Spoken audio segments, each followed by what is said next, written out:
teacher at ST schools in Festac and have been in the classroom since 2008. I'm an educator par excellence, tech savvy, a lover of God, and a lifelong learner. So I'm a Microsoft Innovative Educator Expert and then a certified TEFL teacher, an empathical ambassador, EdPulse coach, and the convener at Tough Letter Academy and in Jesus Dwells Sunday School class. Okay, currently I study English at the prestigious University of Lagos here in Nigeria. And on the screen you have my blog and my Facebook and the YouTube and the Instagram. And okay, so how did we come about this program, Teachers Live Hangout? And as I said earlier, this is the first episode. Now, this program is as a free webinar for teachers and by teachers. So this program was created to enable us teachers to foster discussions on some things or some challenges happening in our various classrooms. It's the end of the year, and then we need to sit back and reflect how we've used the year 2021. Has it been an effective year? Have we been able to achieve our goals as teachers? So that's one of the reasons why this Hangout was created. And aside that, we're having collaboration sections. So we're connecting with other teachers from different parts of the world. So out of the various discussions or topics we'll be having here tonight, we're going to be having SEL, which the full meaning is social emotional learning. Now this has to do with how to really curb how to curb bullying in the classroom, how to practice emotional intelligence in the classroom. Because it's not just about academics all the time. The kids in our classroom, if they're not emotionally stable, there is no way they will be able to learn the appropriate way in the classroom. So that's one of the reasons why we're having SEL added to tonight's section. Now, aside that, also we're having a digital citizenship section. Now, digital citizenship has to do with the right way and manner to behave whenever we are online. So as you all know that we are in the digital age, so if we do not know the right ways, the right manners, the right ways we should behave while we are online, so many things are going to go the wrong way. So if we need our students to be good citizens, good digital citizens, then we, the teachers, really need to equip ourselves on digital skills, especially digital citizenship knowledge. And then also we're having a section on creativity in the classroom. So this 21st century age, our classroom should go beyond the normal teaching where we have just the teacher coming to the class, the teacher talks, and then at the end of the lesson, the teacher asks if there are any questions, and then that's the end. So bringing on board is a teacher who is very creative in the classroom. I trust that most of us to have. So this section is going to help us to learn more on how we can be creative in our classroom. So this person here is an e-educator to facilitate this section. And then the last one is going to be on how we can create and deliver engaging lessons. The 21st century pupils do not like boring lessons. Even we adults, we do not like when things are boring. So how then can we imbibe creativity in our classrooms? How can we create and deliver engaging lessons, not just talking in the classroom, ways we can engage the children so that they can learn at the same time while they're even engaged in several activities. So these and many more will be discussed here tonight. And then we have a forum whereby we can collaborate, get to know each other more. And then we have the question and answer section. So get ready tonight. You're going to learn a lot of things. So we are in this together. Don't forget, it's a free webinar for teachers and by teachers. So it's so good to have you on board tonight. Thank you so much. Thank you. Miss Funke, can you hear me, ma'am? Yes, please. I'm accepting everybody now. Sorry about that. Please, some people are having difficulties to get into the meeting. Please, you need to attend to that. All right, well noted. Thank you, sir, for doing that. Welcome.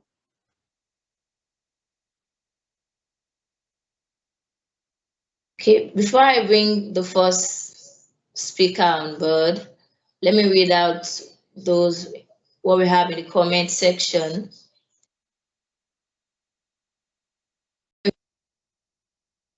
Okay, I have Akomu Olulekan, that's from Abuja, and he teaches geography.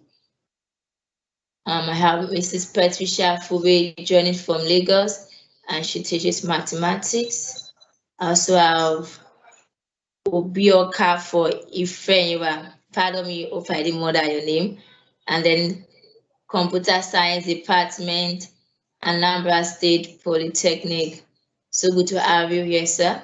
So if you're just joining, kindly make use of the comment box. Tell us where you're joining us from and the subject you teach. Okay.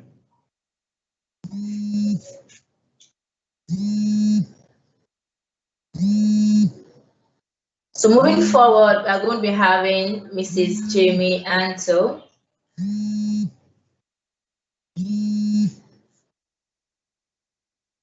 So let me check first if she's here with us. Let me see if she's I am here. Okay, okay. All right, good to have you here, Mrs. Jamie. So I'm going to read her profile quickly. She is currently a 4th grade teacher in the Central York School District in York, Pennsylvania, with 25 years experience engaging learners of diverse backgrounds in meaningful learning experiences using technology. She has experience as a regular and special education teacher in 4th to 5th grades. Project-based learning, design thinking, STEM, and global collaboration are my passions. So being selected as the 2018 Keystone Technology Innovator and 2019 Empathical Connector has inspired to expand our horizon. So she's saying that when she's not teaching, you can find her with her daughter at riding horses or relaxing at the lake. So we can contact her at teachanto@gmail.com, and they can join our PLN on Twitter at teachanto. So write there in the comment box using a sticker or an emoji that has to do with welcoming, clapping our hands. So let's welcome Mrs. Jamie Anto, and she takes us on a discussion on social emotional learning in the classroom. You're welcome, ma. Good evening or good afternoon, depending on where you're joining from. This year has been a challenging year, but my class has been all in person this year. There's been a couple times that we had to meet remotely, but coming back into the classroom and being there is really important to social emotional learning. Gathering every day. One thing that our school district has always believed in was establishing a really positive classroom environment.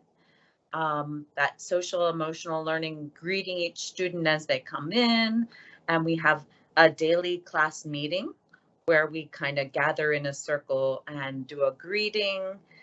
Each day, a student has the opportunity to share about their personal life.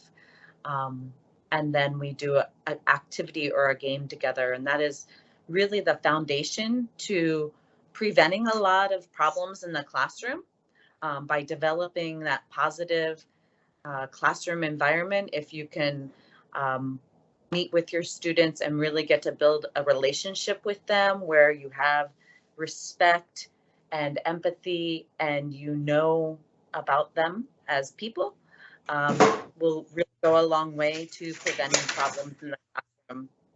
And when you do have problems, you know, that does happen where there's kids who might be teasing one another or having some friendship issues. They really find that, you know, if you have a relationship, they find that they can trust you and come bring those problems to you, and you can have some type of conflict resolution where you discuss and everybody gets a chance to share um, what their problem is. If they're having a problem with a friend at recess where they, you know, have a disagreement, it's important for everyone to feel like they're being heard. So there's no interrupting. You kind of gather in a circle and give each child a chance to share their feelings and how it made them feel.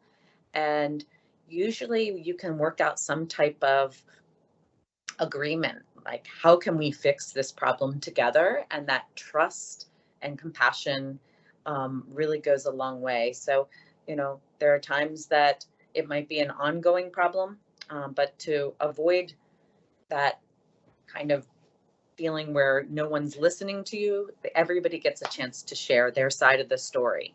And by hearing what other people, kind of putting yourself in their shoes, feeling different people's perspectives, it really helps with that social emotional learning. Now, there have been a lot of kids that this year has been really hard on them, and I'm seeing as fourth graders, they haven't had the experiences of working together in groups. So doing things like STEM challenges and working on science investigations with a partner over the last 2 years, they haven't had as many opportunities to do that. And that's part of growing up and becoming a good citizen, is to learn how to interact with others and cooperate. So a lot of times my science lessons are just as much about the social and emotional well-being of all the students as the content.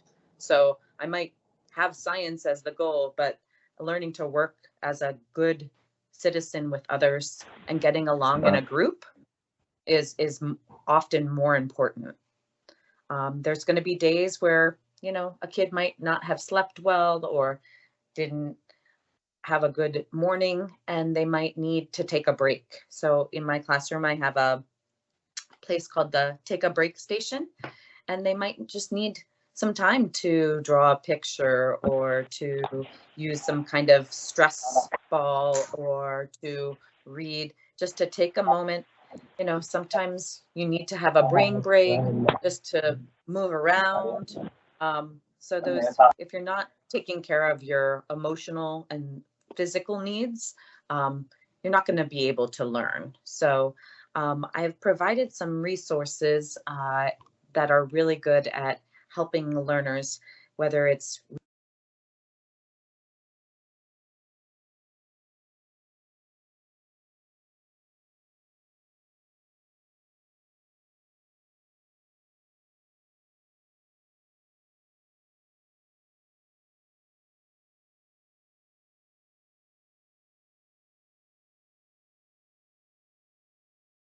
You are muted, man. Please look at the speaker. Look at your mic. It's muted.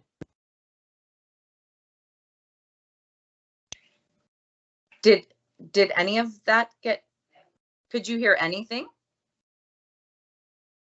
Or did everything get muted? You are on. You are on. Okay. Did you hear anything or was it muted the whole time? You are on. Okay. I know. I don't know where. It wasn't muted. Excuse me, Okay. ma'am. It wasn't muted all the time. It was up until when you started talking about how to meet the emotional needs of the learner that it became muted. Okay. Thank you. Thank you so much. Yes. So when you are reading picture books, I will have some resources to share with you that are good picture books to use in the classroom and some activities that you can do with your learners. And there's also Empatico is a global collaboration tool. That is how I met Akpan Funke.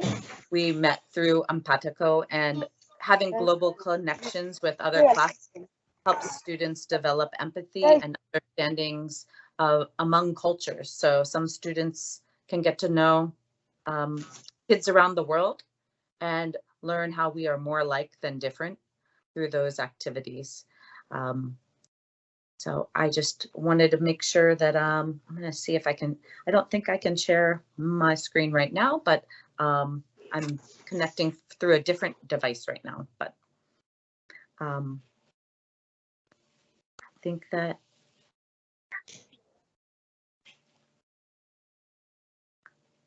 did you have a slide or anything? I don't know if I can share my screen, but I have some resources to share with you and I'll drop them in the chat then.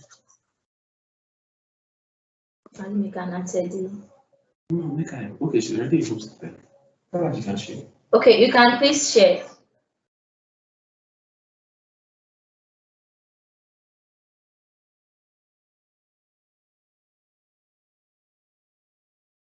Are you trying to do that now? Yes, I was going to put some resources in the chat then that they can just click on at any time they would like. Okay, okay, I can share from here. Let me share my screen here.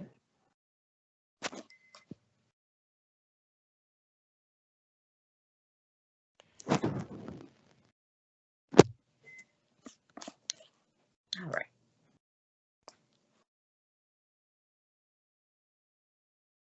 Okay. Is it a slide you need or the next one? The previous slide is good. I just also shared it in the chat for anyone because there are some links that you can use to, there we go.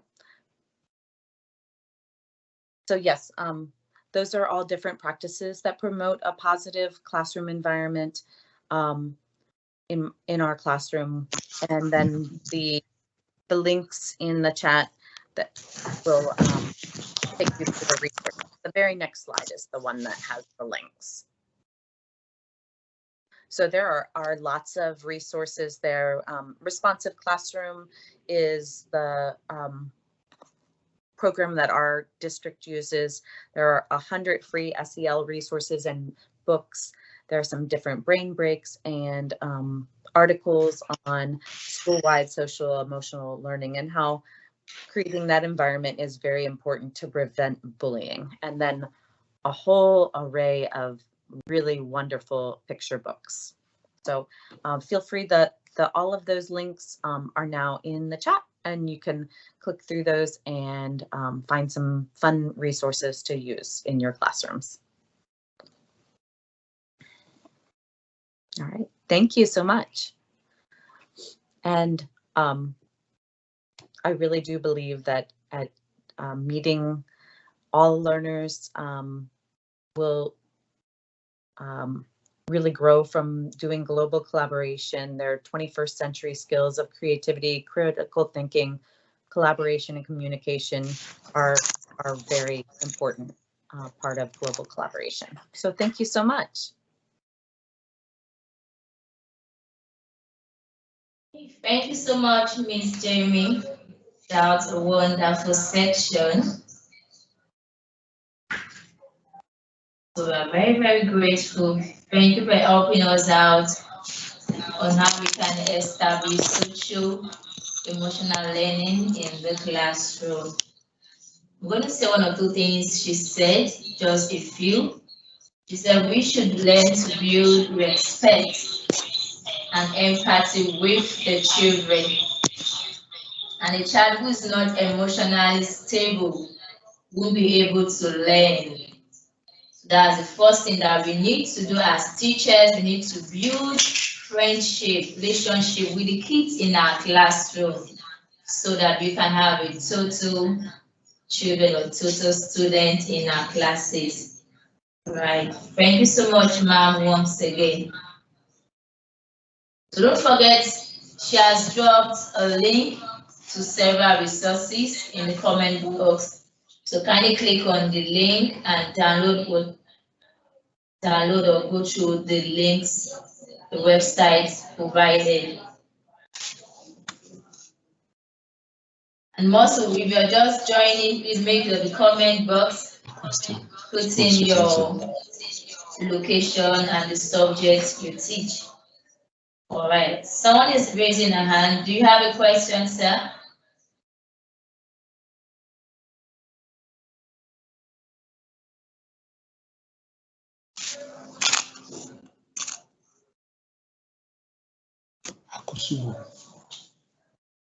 Hello, sir. Okay. My chat is in. Mr. Akosubi. Hello, my chat is disabled. Could you please repeat yourself? I didn't get that clearly.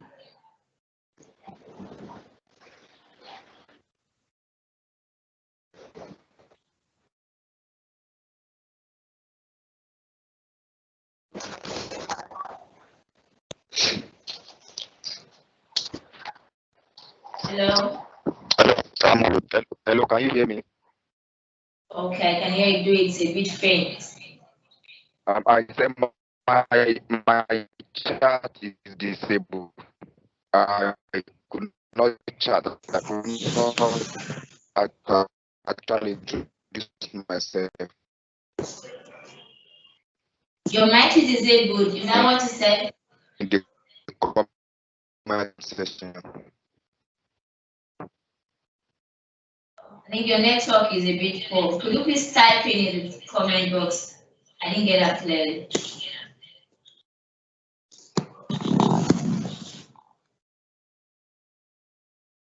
So please, if you have any question for Ms. Jamie, can you use the comments chat? My chat is disabled by the administrator. Your chat is disabled. Okay, now I hear you. I could not make any comment. But Okay, noted. I could not make on the chat area. Administrator has disabled chat for one of them. Well noted, sir. So give us few seconds to attend to that. Thank you so much, sir. At the comment side, I'm disabled. It's that name.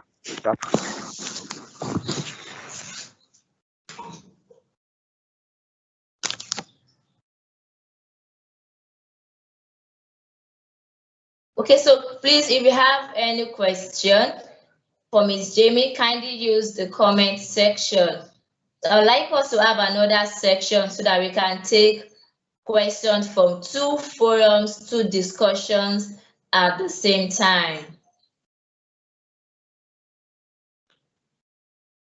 Okay, let me attend to this from the comment box. Can download. Okay. So we're going to be having the next discussion quickly.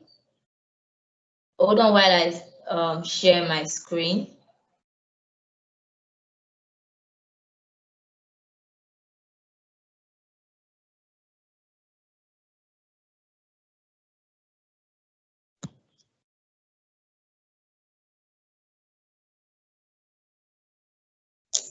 Hello? Hello, sir. Hello?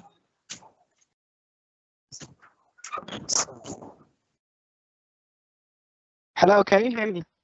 Yes, please. I can hear you. My question goes to the first presenter that talks about other platform that we need to use in order to share our knowledge with other schools, like schools that are outside our territory.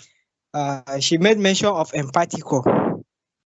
So, and there was a time when I tried to use this Empathico, but I actually I did not even know how to operate. I sent for invitation, school invitation, but it takes a long time for them to respond to me, to my invitation up to now. And now we are in holiday. I don't know if there is another platform which I can be used in order to share my knowledge and um, get more experience with other teachers around the world, the globe. She can just tell us, please. Oh, yes. Yeah, now that we don't have the Skype but teacher program, Empatico is really the best tool. I think they've come a long way. I've been using Empatico for about 4 years now. And to get matches within different countries, if you sometimes it's harder because of time zone issues. And just the last 2 years have been harder with COVID creating, some people were learning at home. But last year, Ms. Funke and myself were able to meet, even though we were remote. We tested out some new things.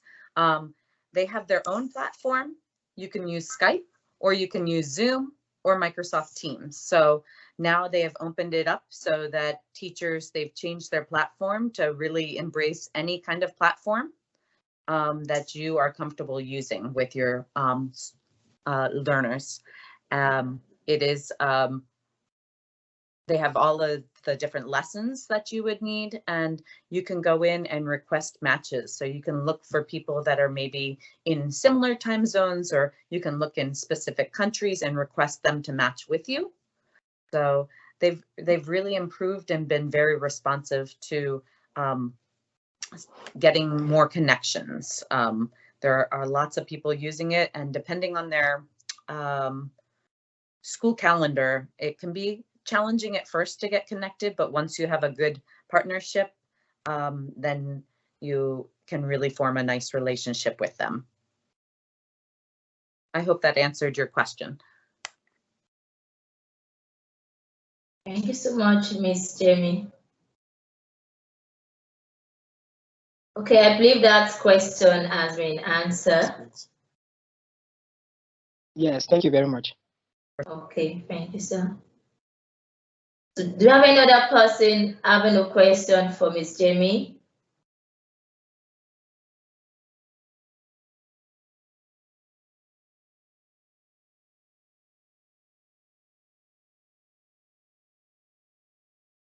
Okay, I believe there is none. Hello. At the moment. Good evening. Okay, good evening, sir. Hello. We can hear you, sir. I said my name is Chukwemeka. You're welcome, Mr. Chukwemeka. Yeah, I just joined in now because I've been having network logging issues all the while. So I just joined in now. I don't really know where we are now. So can someone just intimate me on what is on ground now? All right. Hello. So good to have you here, Mr. Chukwemeka, once more.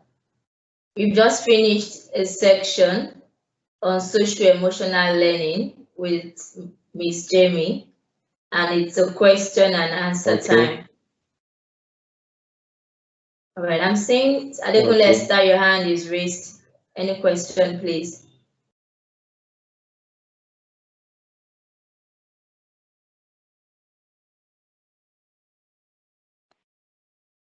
Hello, I have a question to ask you.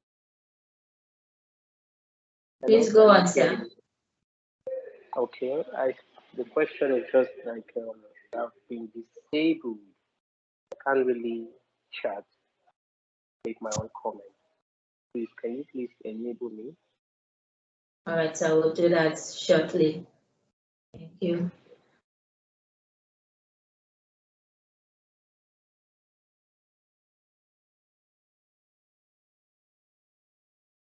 Okay, I'm seeing another hand raised.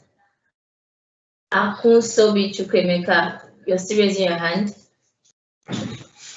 No. Okay, what about Adekunle Esther?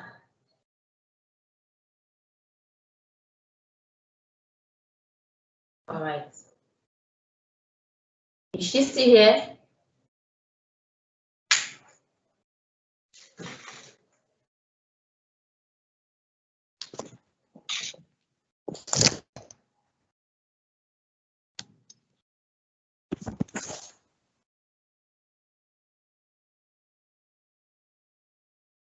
Okay, let me go on to the next discussion.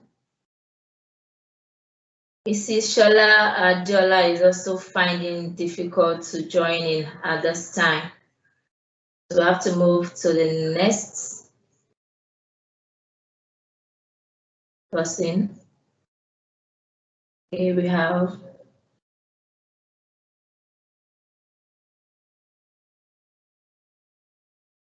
right.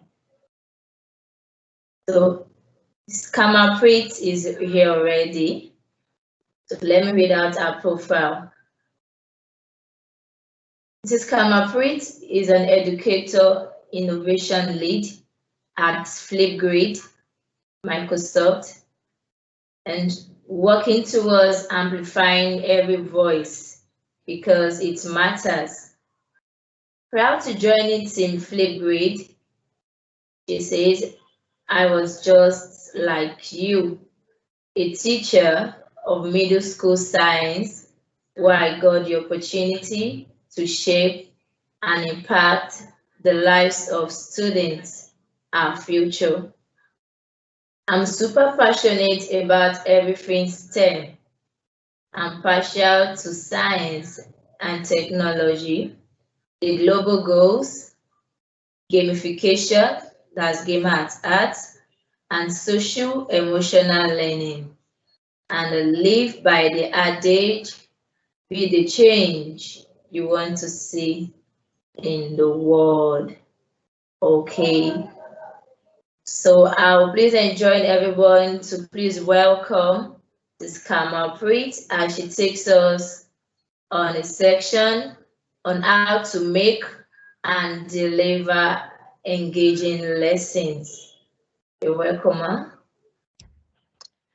Thank you so much, Teacher Funke, and such a lovely introduction. Well, welcome to the session, everybody, on how to create and deliver engaging lessons using Flipgrid. Just like Teacher Funke just mentioned, that my name is Kamalpreet. I'm one of the educator innovation leads at Flipgrid. Prior to this, I was working as a middle school science teacher for past 12 years at a leading public school in Bangalore, India. And I understand that I've just got 15 minutes, which I absolutely love. So let me dive right in. Now, the objective for today's session will be, firstly, to explore ways to foster an engaged classroom by creating an environment that is 1, positive, 2, safe, 3, fun, and 4, flexible using Flipgrid. Second is to celebrate engagement ideas inspired by our global community of educators just like you who have joined us for the call today. And thirdly, to share resources. So, started, let me first share our mission statement here at Flipgrid, which is to empower every learner on the planet to share their voice and respect the diverse voices of others.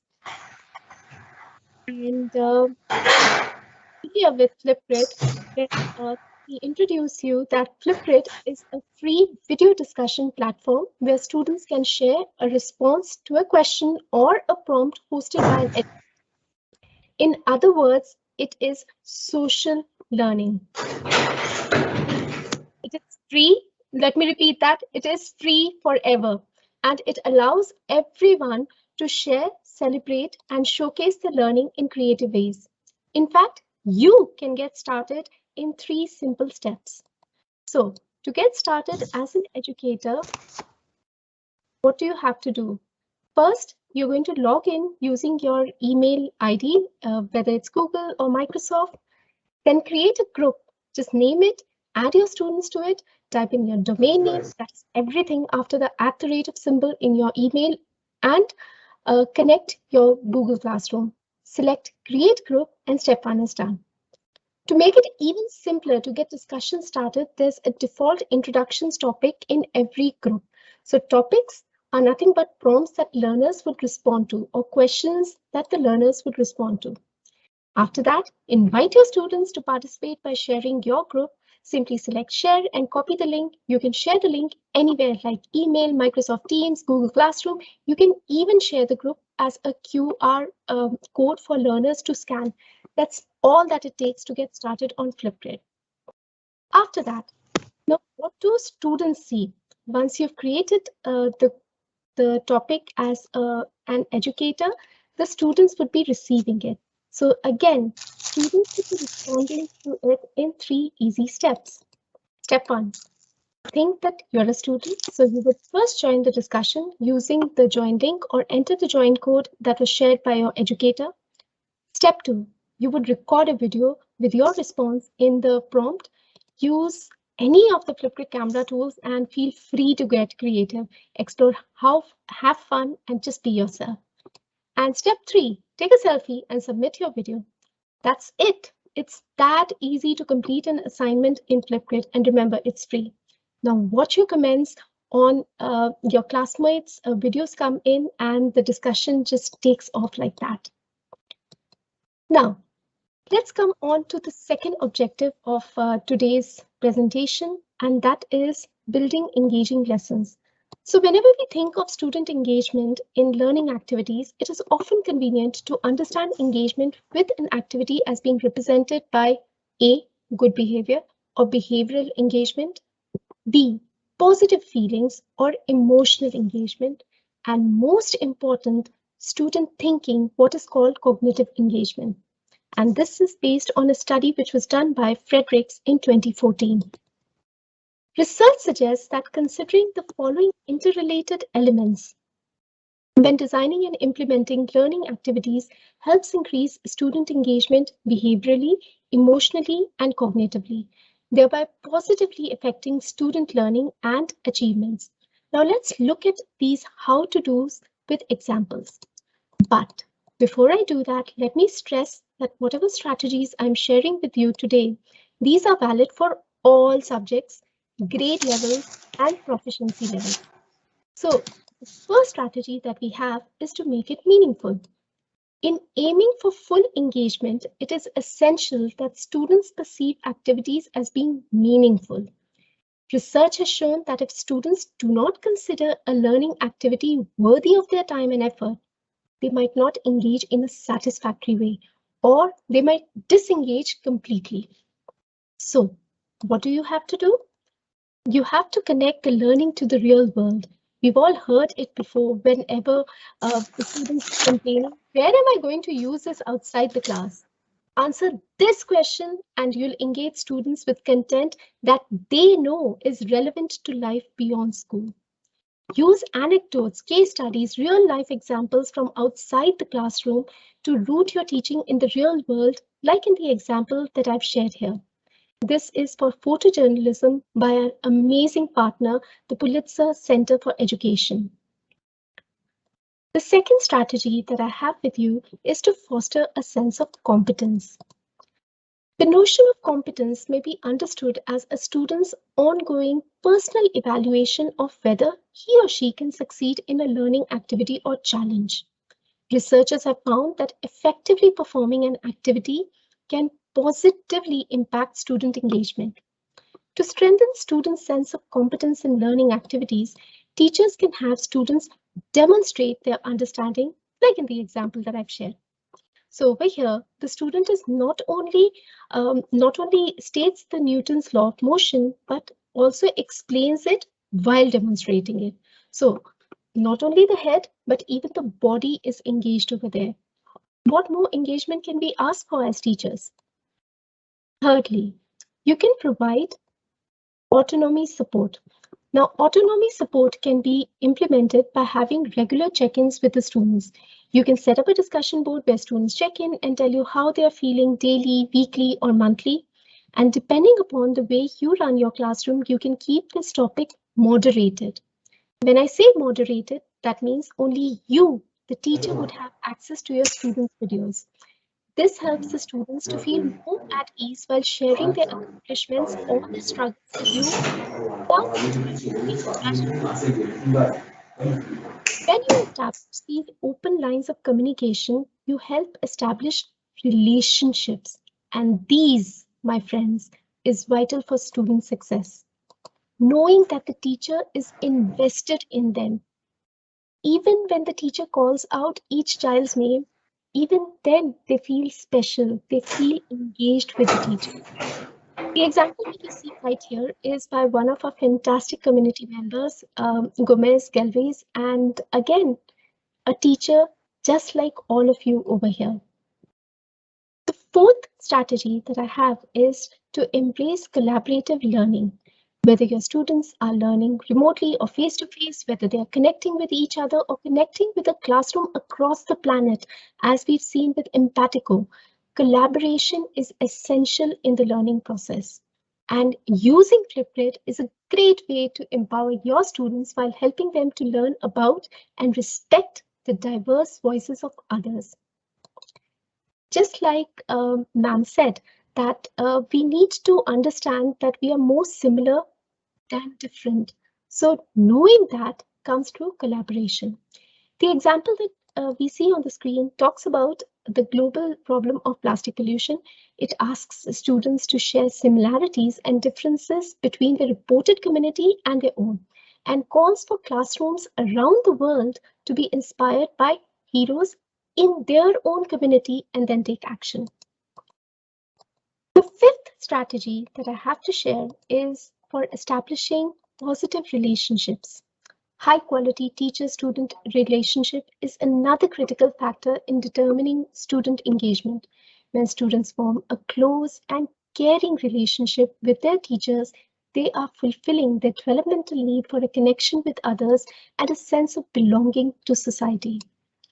Teacher-student relationships can be facilitated by increasing one-to-one time with students, just like by setting up a private place for members to post questions, how-to videos, comments, and supportive feedback. A help center for the students, if we can call it that.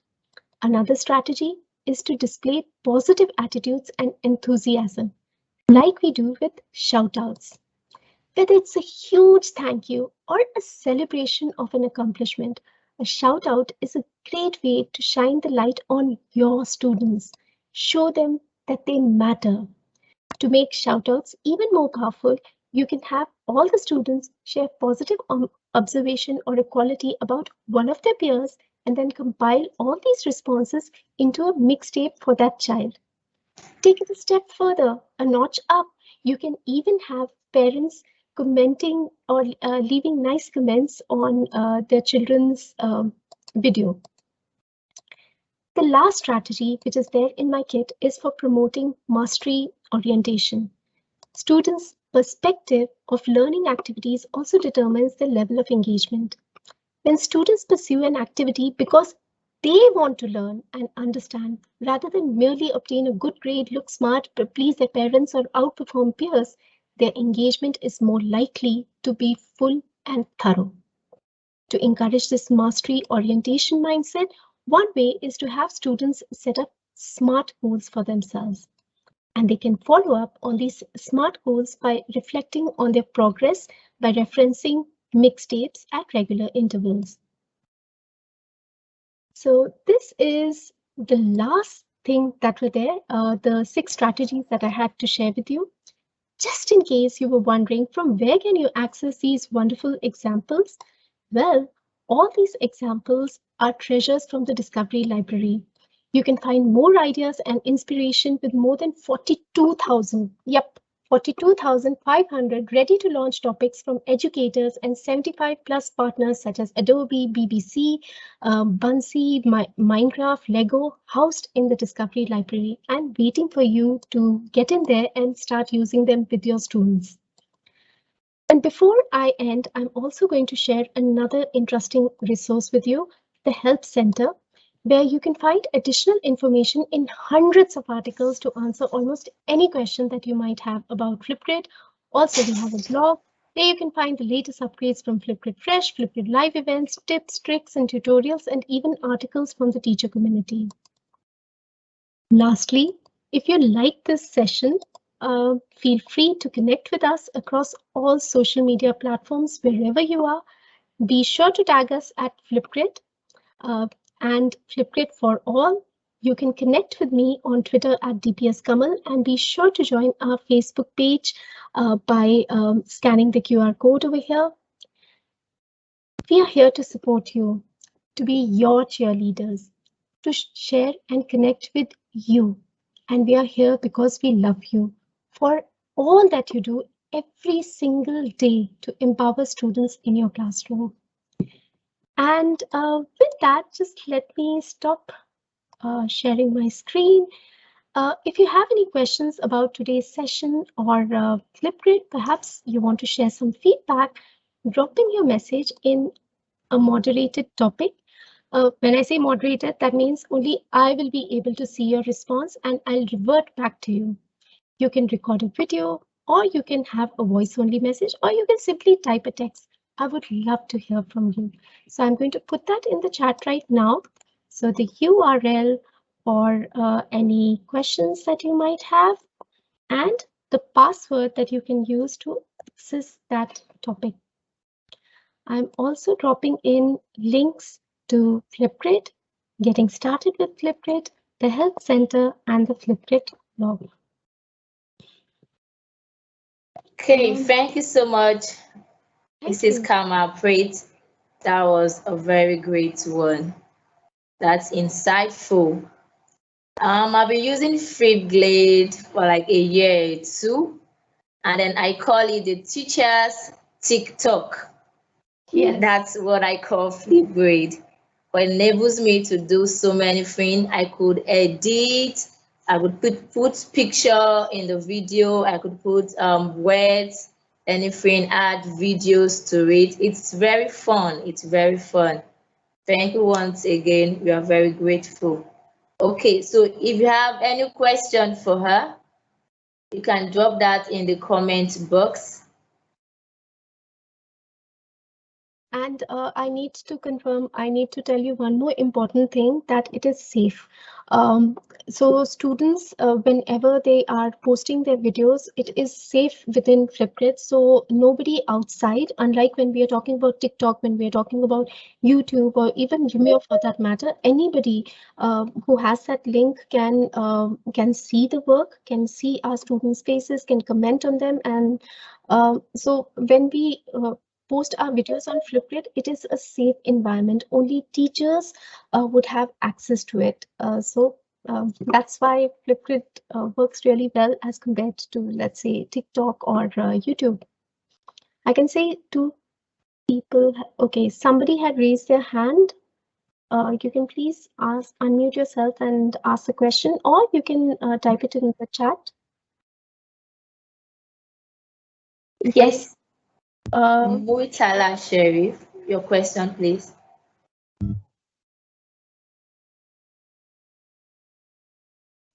Actually, I didn't ask the question. I don't have a question. Okay, I thought I saw your hand. All right, Idris Tijani, your hand is raised.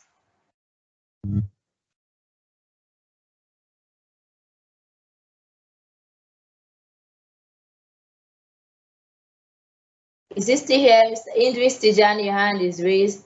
I also have Akun Sobi Chukwemeka, your hand too is raised. Kindly unmute yourself and ask your question.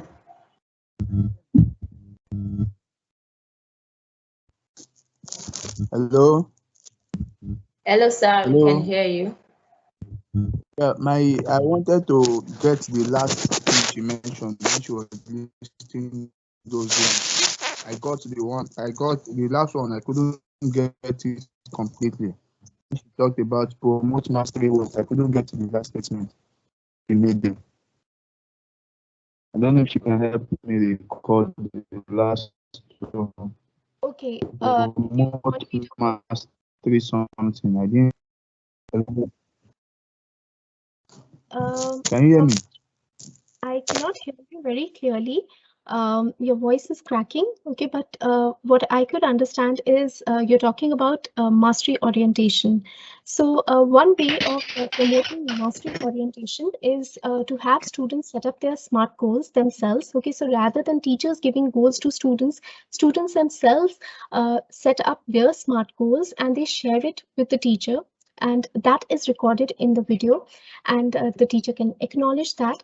And after they've done that, okay, they would be posting their portfolios, their video portfolios, if we can call it that. So throughout the year, they would be posting their projects, and they would, at the end of the year, they would be reflecting on the projects that they have posted and see if they've been able to meet those SMART goals. So that helps to promote mastery orientation. Every single time they post something, they would be able to see, okay, that have I improved? And in which way have I improved? Is there something that I really need to work on? So students themselves, when they see themselves being recorded, when they see their own videos, they can work on those things which need improvement. So that is what we understand by mastery orientation. And the best is that you need not, it need not just be between students and teachers.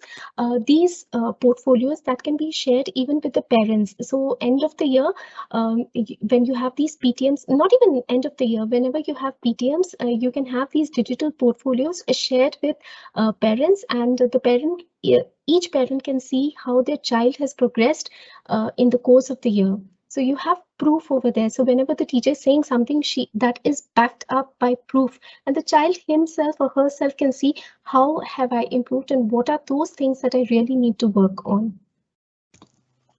And does I answer your question? Yeah. Thank you very much. Thank you, ma'am. All right. I'm seeing Napoleon. Please, a question. Okay, sorry, can you hear me? Yes, we can hear you. So my question is, in the Flipgrid, when a student, a learner, want to upload video, like how many minute video or how many MB video can he load maximum? Okay, in terms of he can respond from 30 seconds to 10 minutes. So earlier it was up till 3 minutes, but now it's been extended to 10 minutes. So the response anywhere 30 seconds to 10 minutes. Okay, 10 minutes video. Yes. Okay, thanks. Okay, Mr. Akosobi Chukwemeka, your hand is raised. Okay. My next question is this. Now, what will be the fate of, like, if it's in a school setting? Now, what will be the fate of parents that are not exposed to gadgets, like they are not exposed to the social media to be able to know how to help their kids with their project? Should in case they are being given project, how do we sort that out? Are you saying they are not listed in this group of learning? How do we get them to sort their own needs out, since they are not that exposed to the social media or to modern facilities? Could you please type it out in the chat? I'm not able to comprehend that. Okay, the voice is cracking for me. Could you please type Okay, it out? let me say, this is what it said. Yes. It said, what if in the case whereby the parents of the learners do not have access to technology or gadgets? So how are the children going to use Flipgrid or use any of these tools? I'm afraid it's an ed tech tool, so you would be needing a gadget, but it can be a laptop, desktop, an Android device, an iOS device. But this is an ed tech tool, so gadget is required over there. But even though a gadget would be required for that, but you can always use these examples of building engagement within the classroom, even without gadgets. So let's take the example of what was the last one that we discussed? Mastery orientation. Okay, so when you want to foster that, okay, so instead of the student recording a video, you can have the student write it out somewhere at the beginning of the year. Okay, they can perhaps write it on a post-it, and then as they are progressing through the year, they can keep physical proofs in terms of notebooks, or in terms of any project that they have completed, a portfolio. They can maintain a portfolio, and they can see that whether have they been able to achieve the SMART goals that they themselves had set for themselves. So Flipgrid is just one tool, and in fact, it's not just Flipgrid. There's so many tools out there that you can use. The strategies that I shared with you, you can use it using technology or even without technology. It's just a strategy, and Flipgrid just fits in so beautifully over there. Yes, you can send. I will send the link to download Flipgrid in the WhatsApp group. Yes, you can please do that. You can, if you want to share something, some topic in Flipgrid, you can just get a code. You can generate a code and you can share it on any platform that you are using to communicate with your students. Okay, thank you, Ma. Anybody else with a question?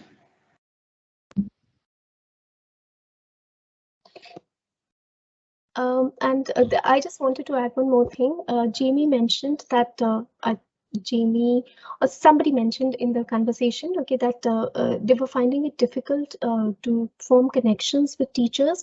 So you have something known as Grid Pals in Flipgrid, where you have these teachers who opened their classrooms to the world. So you can get connected with those teachers. You can connect your classroom with a teacher who's there as a Grid Pal. So that is also possible in Flipgrid. And we had something which is known as Skype in the classroom. You used to have Skype live events. Now that is there on Flipgrid as Flipgrid live events. So in case you were missing that, but I can see I'm very over time. So perhaps I'm way over time. So just let me know. If there is any other question. I have a question. My question is, can Flipgrid be used to take pupils on a virtual tour? Yes, absolutely. You can take them on a virtual tour. This is the Flipgrid live events that I was just talking about. Okay, let me share the link to these live events. Give me a minute as I do that. Okay.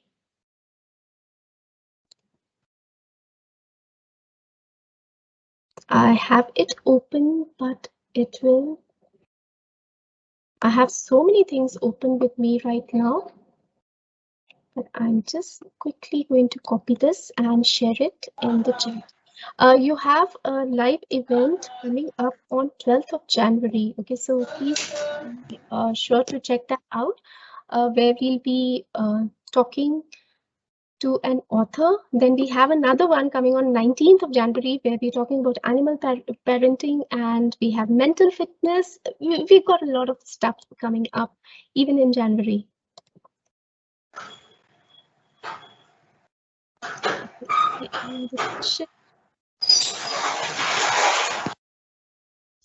So in case anybody has any question, please be free to drop it in the chat, or like I mentioned, I'm going to share a topic with you. So to experience Flipgrid just like your students would, you are free to send me a video message, a text message, or even an audio only message. I'm dropping that over here in the chat.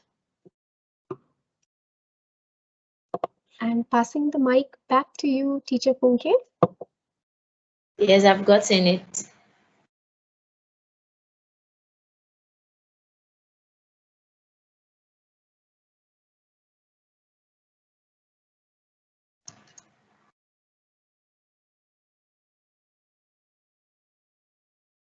Idris, you want me to share the slides? I will share the resources that you can use to get training on Flipgrid. Okay, so give me a minute as I do that.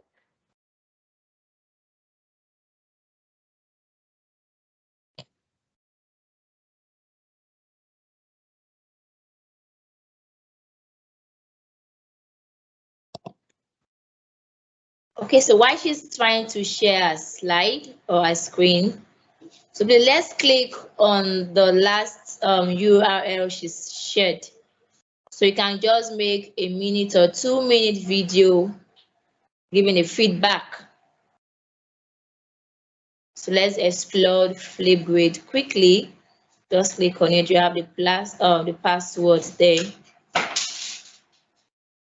Yes, you get to experience this just like your students, and the first time I discovered it, I went flat over the possibilities, the creativity that is possible with the video in Flipgrid. So to try to post in your messages, your feedback.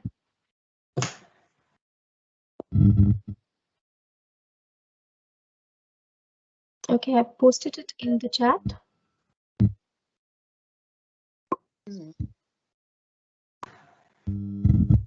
Okay, Nuradun is having a question.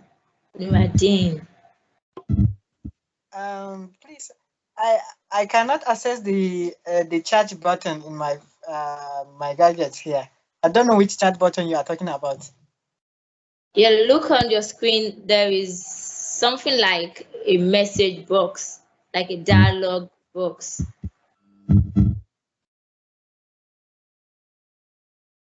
Have you seen it? Actually, I haven't. Are you using the what's it called? A smartphone, an Android phone, or your desktop laptop? It should appear on your screen. I'm using a smartphone. Pardon, please come again. I say I'm using a smartphone. I cannot have access to that button. I Let think me check on my I've head. explained this. I've explained similar things. Mr. Nuradin. Yeah, I'm hearing. Okay, we're saying something.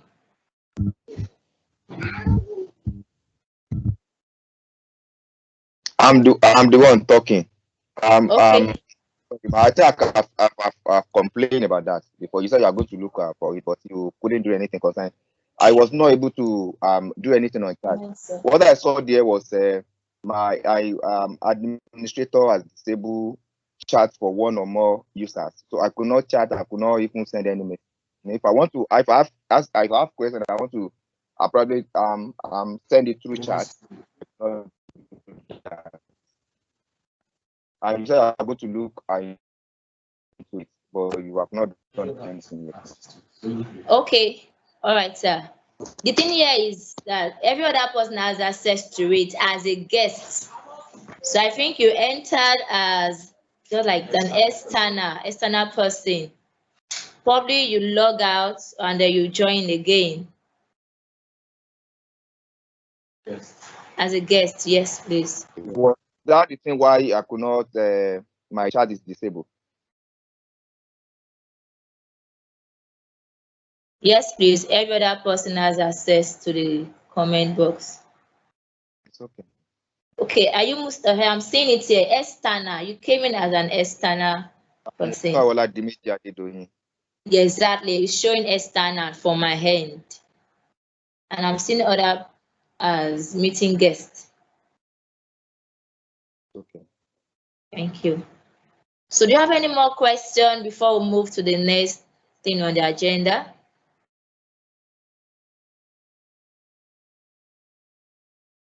Okay, Adekunle Esther said she was trying to ask a question earlier during Miss Jamie's section, but she couldn't. So hope you wouldn't mind sharing your question with us now.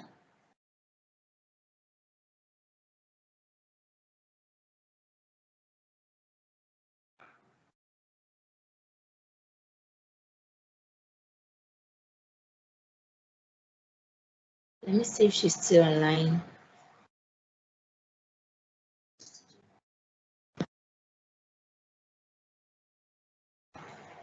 Okay, Ms. Idris Tijani, your hand is raised. Yes, please.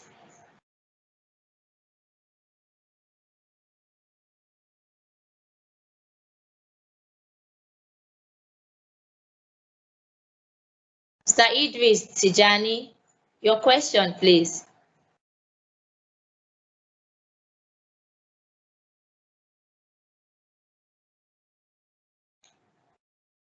Okay, that will be all for now. Thank you so much, Mrs. Spirit. We are very, very grateful. That was an insightful moment on how to use Flipgrid. So I believe everyone has gone ahead. Please reshare. I just see the chat button. Reshare the link. All right, so please, we need to move on. There will be another section on questions. So please, let's move on quickly. We still have 2 more sections to go. Okay, so let me share my screen. Thank you so much, Ma. And if you wouldn't mind, just drop in your question. We'll attend to that. Okay. Thank you. So let's quickly go to, okay, Mrs. Shola Adiola. I'm going to read her profile quickly. Shola Adiola is an MIAE, a common sense educator, a STEM robotics instructor. She's an experienced school head with over 12 years teaching experience. She is currently a head teacher in Caleb International School, Surulere campus. She says, I am a technology lover and love global collaboration. I picked interest in digital citizenship because it affords me the opportunity to help learners to become a responsible digital citizen. This is my personal passion. Therefore, at any given time, I would like to introduce the topic of educating the digital citizenship to learners and teachers. So permit me with so much joy as I welcome on board Mrs. Shola Adiola, popularly known as Soul Gebra. The next voice we're going to be hearing now is that of Mrs. Shola Adiola. My boss, welcome.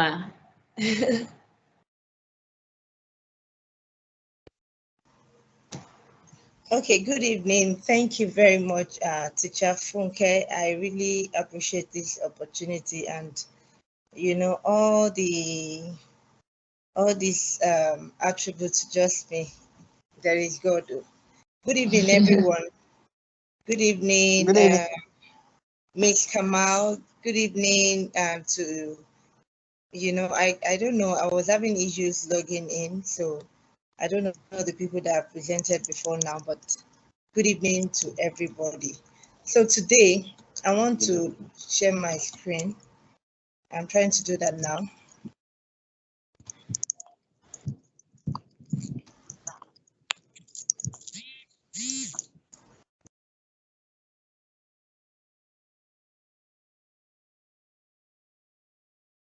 Sorry.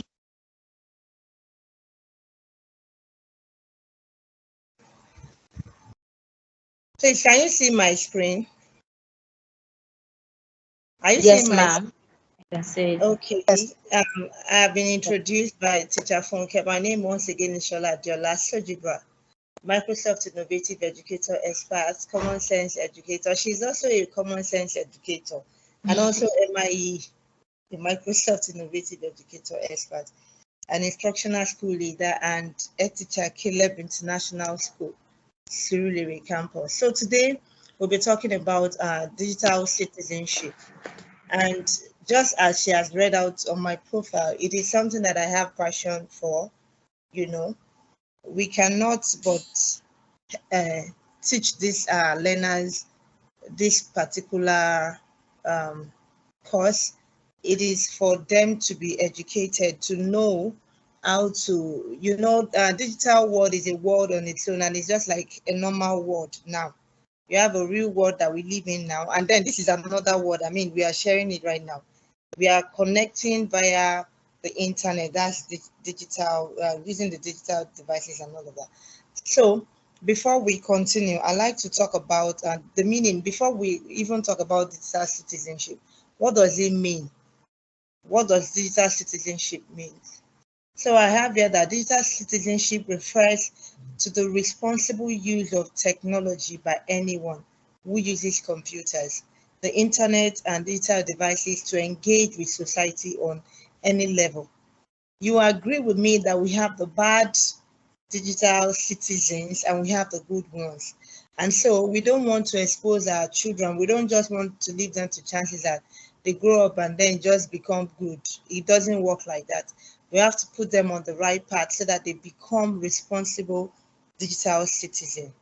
Okay, and not forgetting the fact that we that want to teach them, we are digital immigrants and they are the digital native. If you know what that means, they are the glass citizen. I mean, they can just manipulate, they can use any device even without putting them through. But as adults that we are now, we're not born in this age.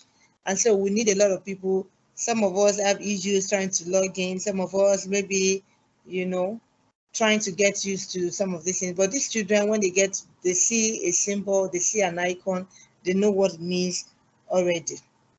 Now, who is a digital citizen? Now, the world has changed dramatically. You agree with me? The rise of internet means that much of our lives now takes place online.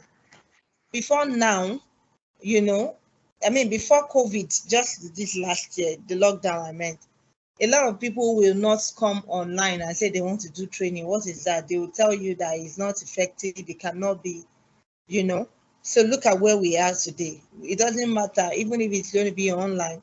In fact, some of us prefer it online. We have our interviews and all of that online. So the rise of the internet means that much of our lives now takes place online. And the process of digitizing society only seems to be accelerating. And we have to keep up with the pace. So a digital citizen is a person using information technology in order to engage in society, politics, and government. Anyone that uses all these internet, digital devices and all that, they are digital citizens. And there are also people who use digital technologies and the internet in appropriate and responsible way. Well, remember that we are just trying to emphasize the good digital citizen. Don't forget that we have the bad ones. And the essence of this is to ensure that the children in our care did not fall into that category. We guide them appropriately and they use the digital devices and, they use it very well. Okay, so, sorry, I'm trying to rush through this. If you look at what I have online, you see we have so many. If I ask some of us here now, what does this icon mean? All this, and maybe we'll be able to recognize WhatsApp, we'll recognize Facebook, we recognize Yahoo, Skype, Pinterest, YouTube. Some of these things, some of us, we don't know what it is. But these children, they know all these platform, all the social media platform. They even know which one is best for which one, for maybe socializing and all that. So why is digital citizenship important? With what I have said so far, I want to believe you've picked one or two things to say that, okay, these are the reasons why digital citizen is important. The first one we have here is that we are a global community. Now, the world we live in now is a global village, and everybody now, you see Miss Kamal, she's not in Nigeria, but we're able to relate with her. She was able to share a skill, share the knowledge she has on Flipgrid and some other tools like that with us, because the world is now a global village. And so it is important for us to teach these children digital citizenship. There's something I omitted. I want to quickly mention it.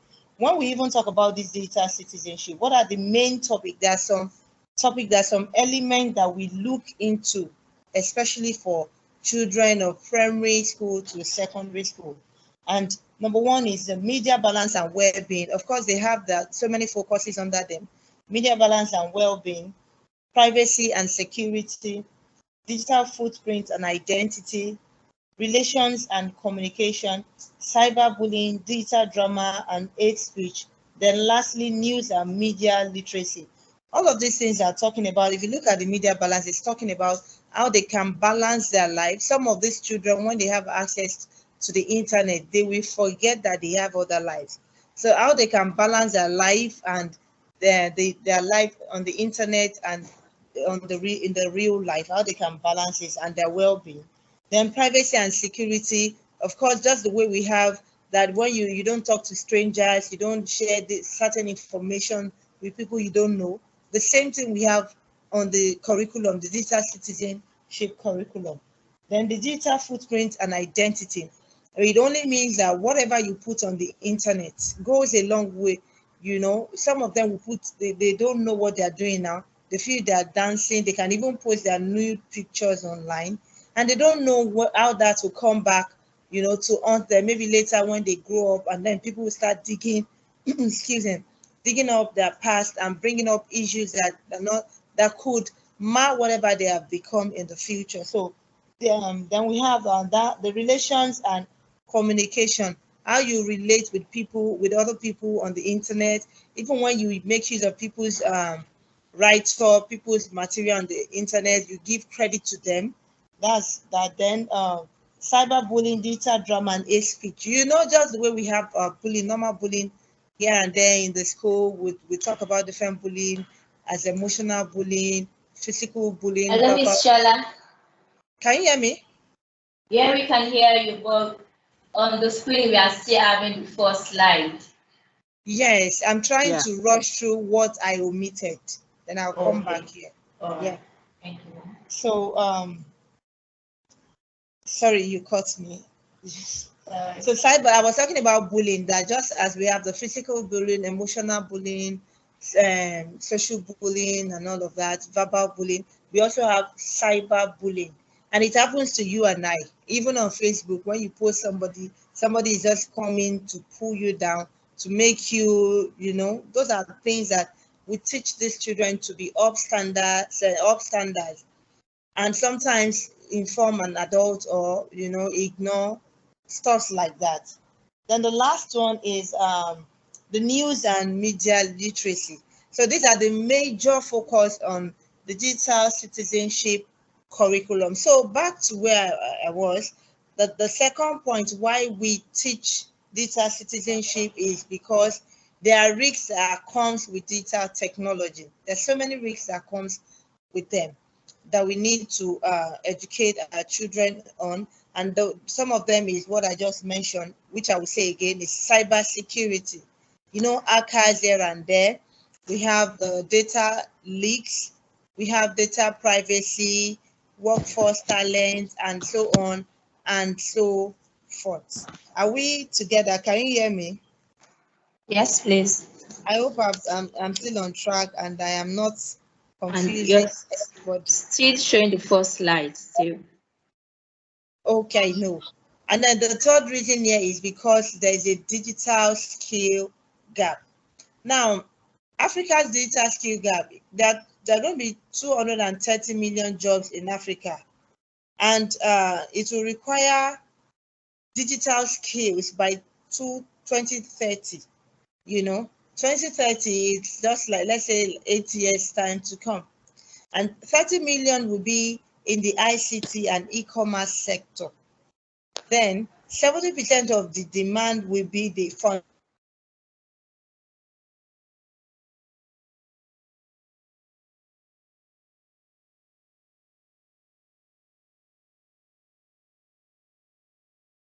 foundational need, science in the school and all of that. We don't have that. We don't have that applicable anymore. We are not going to have that applicable when we get to that time. You know, everybody must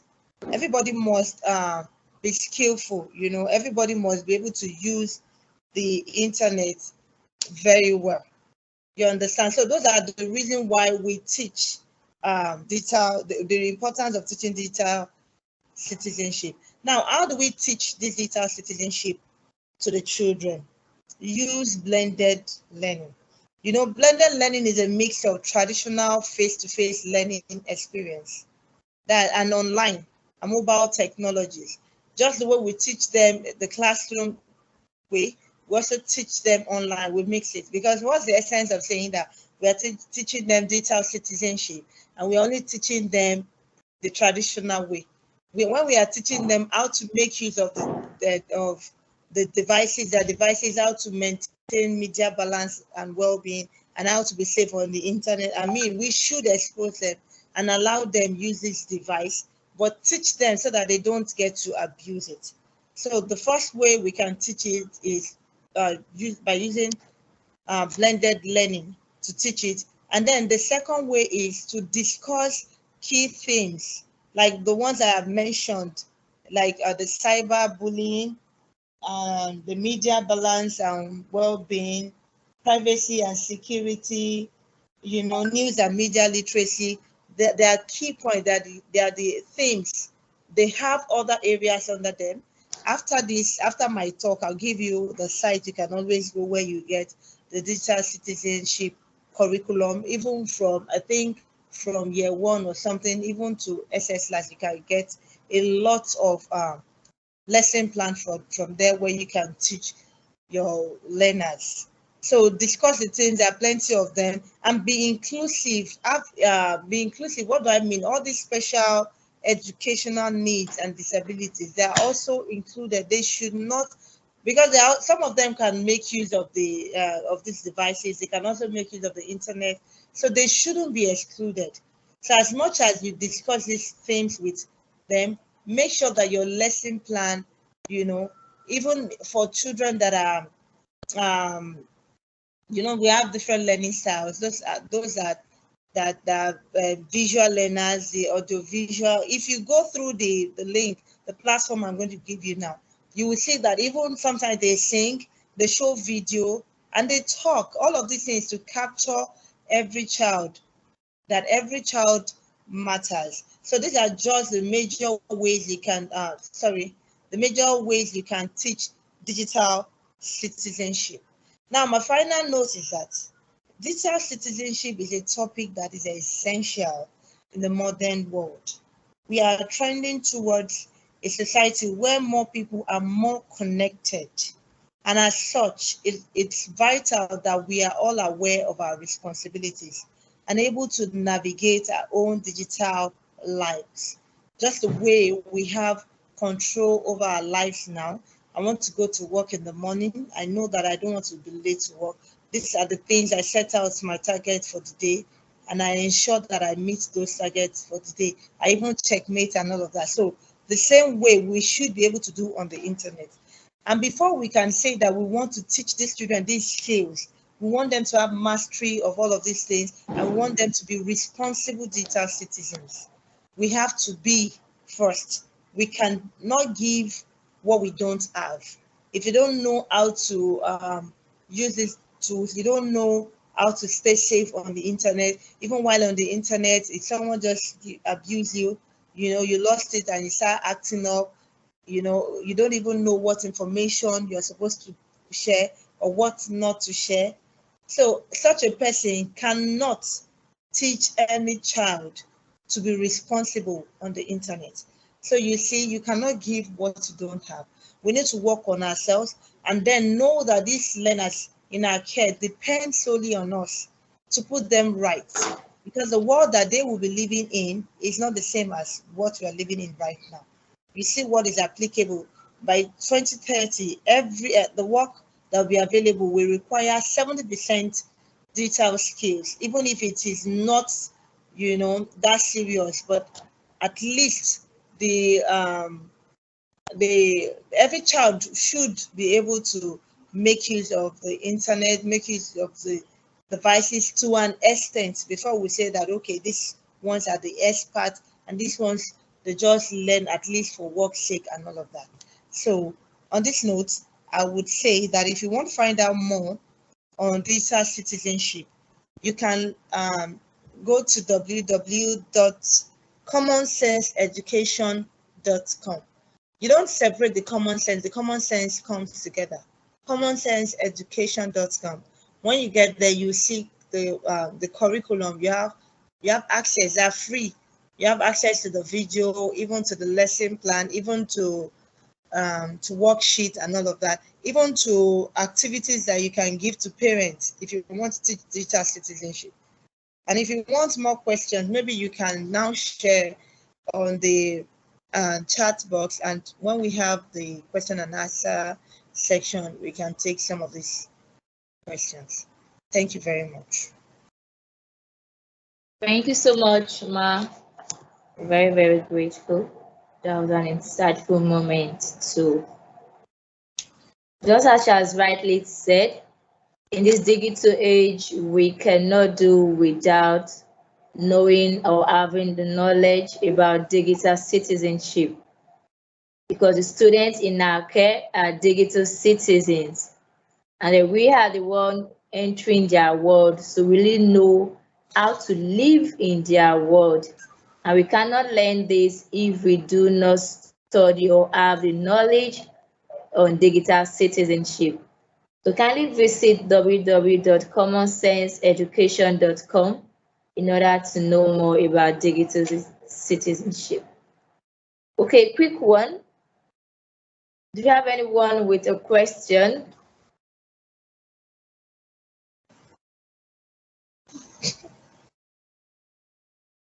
You can either raise your hand or use the comment box.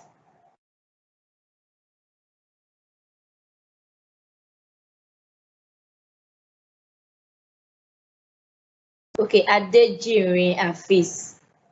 Please go ahead, sir. Okay, from Mr. Mohammed says, thanks for sharing about digital citizens. Okay, let's hear you, sir. Good evening. I actually joined the meeting late. I don't know if I can get a recap of what I said. If that is still possible, because I've been trying to join to 6 o'clock. Was just asked to wait in the lobby, something like that. So I just got the link to join the meeting. So, and I assume that I missed the loss. So I don't know if I can get to recap as possible. Thank you. Okay, so I will do that later. Yeah, it's a recorded event anyways. So once you are done, we're going to send the recording.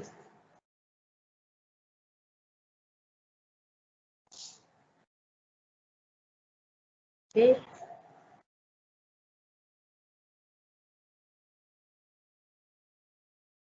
All right, it shows there is no other question.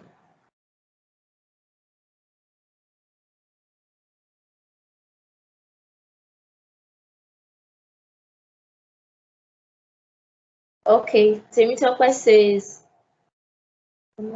education. Oh, yes. I omitted the letter O. Okay, let me type it in again. www.commonsense.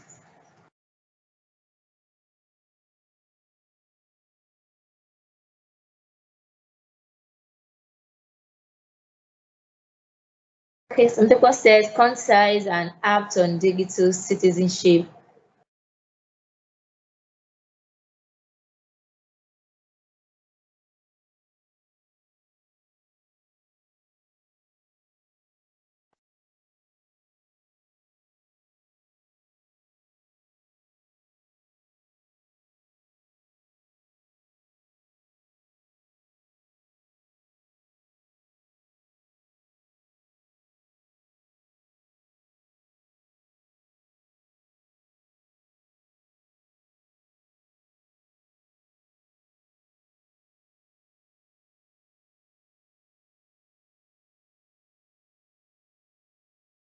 Okay, Miss Jamie has sent a link to get more resources from Nearpod.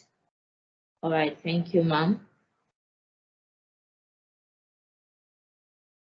Let me check in if there are any other person raising their hands.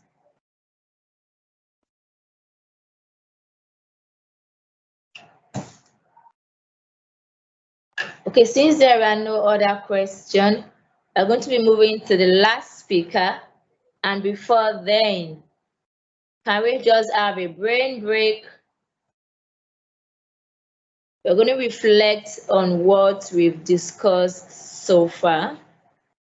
We've had a section on social emotional learning in the classroom. We've had a section on how to create and deliver engaging lessons.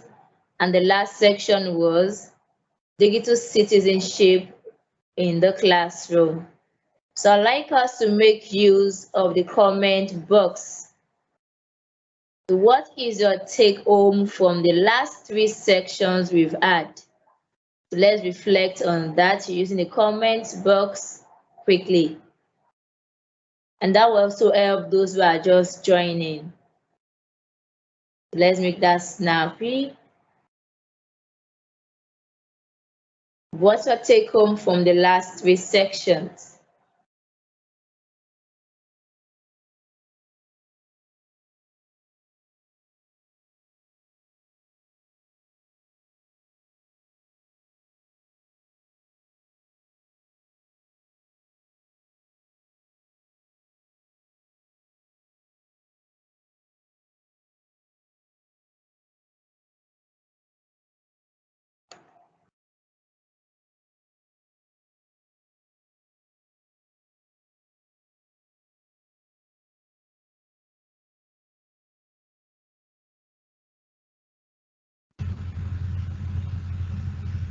Can you use the comments box?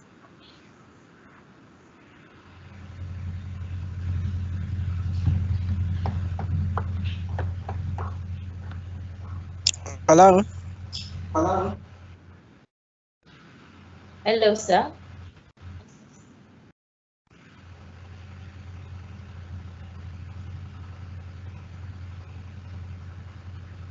I'm going to wait 30 more seconds. If there are no reflections from comment box, we move on to the next thing.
Okay, it's time to go to the last discussion, the last section tonight.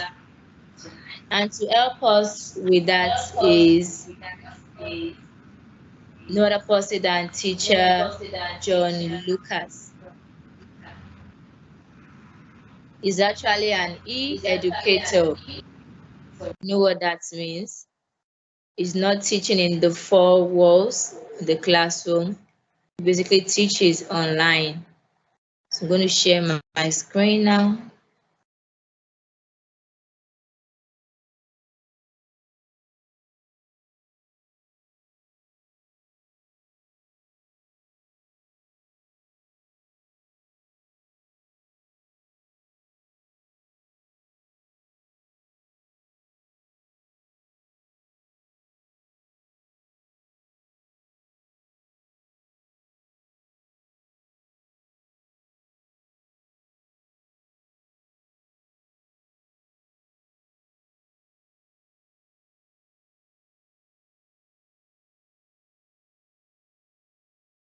So permit me to read his profile from here.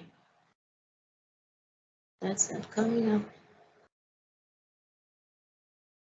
Hello everyone. I can't hear anything. Hope the meeting is still on. Hello. Hello, can you all hear me? Yes, I hear you. Okay. And I believe you can see my screen also.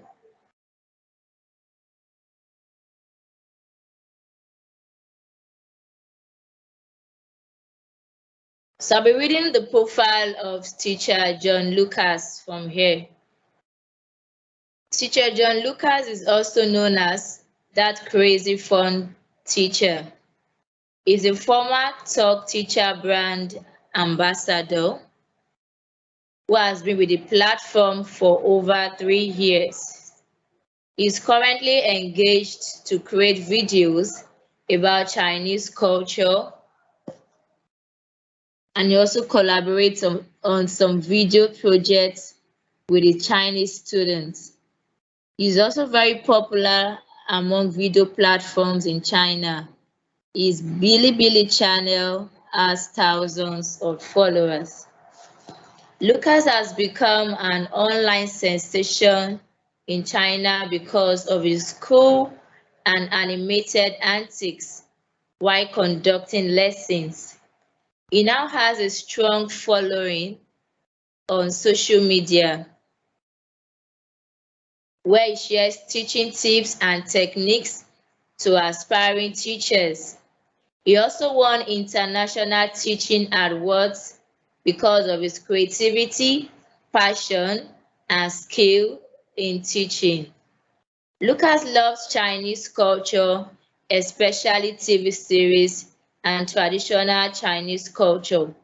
He made videos of making dumplings on Chinese New Year and also displayed some Chinese stars on his social platform, That Crazy Fun Teacher, on Facebook and YouTube. He dedicates promoting Chinese culture to Filipinos.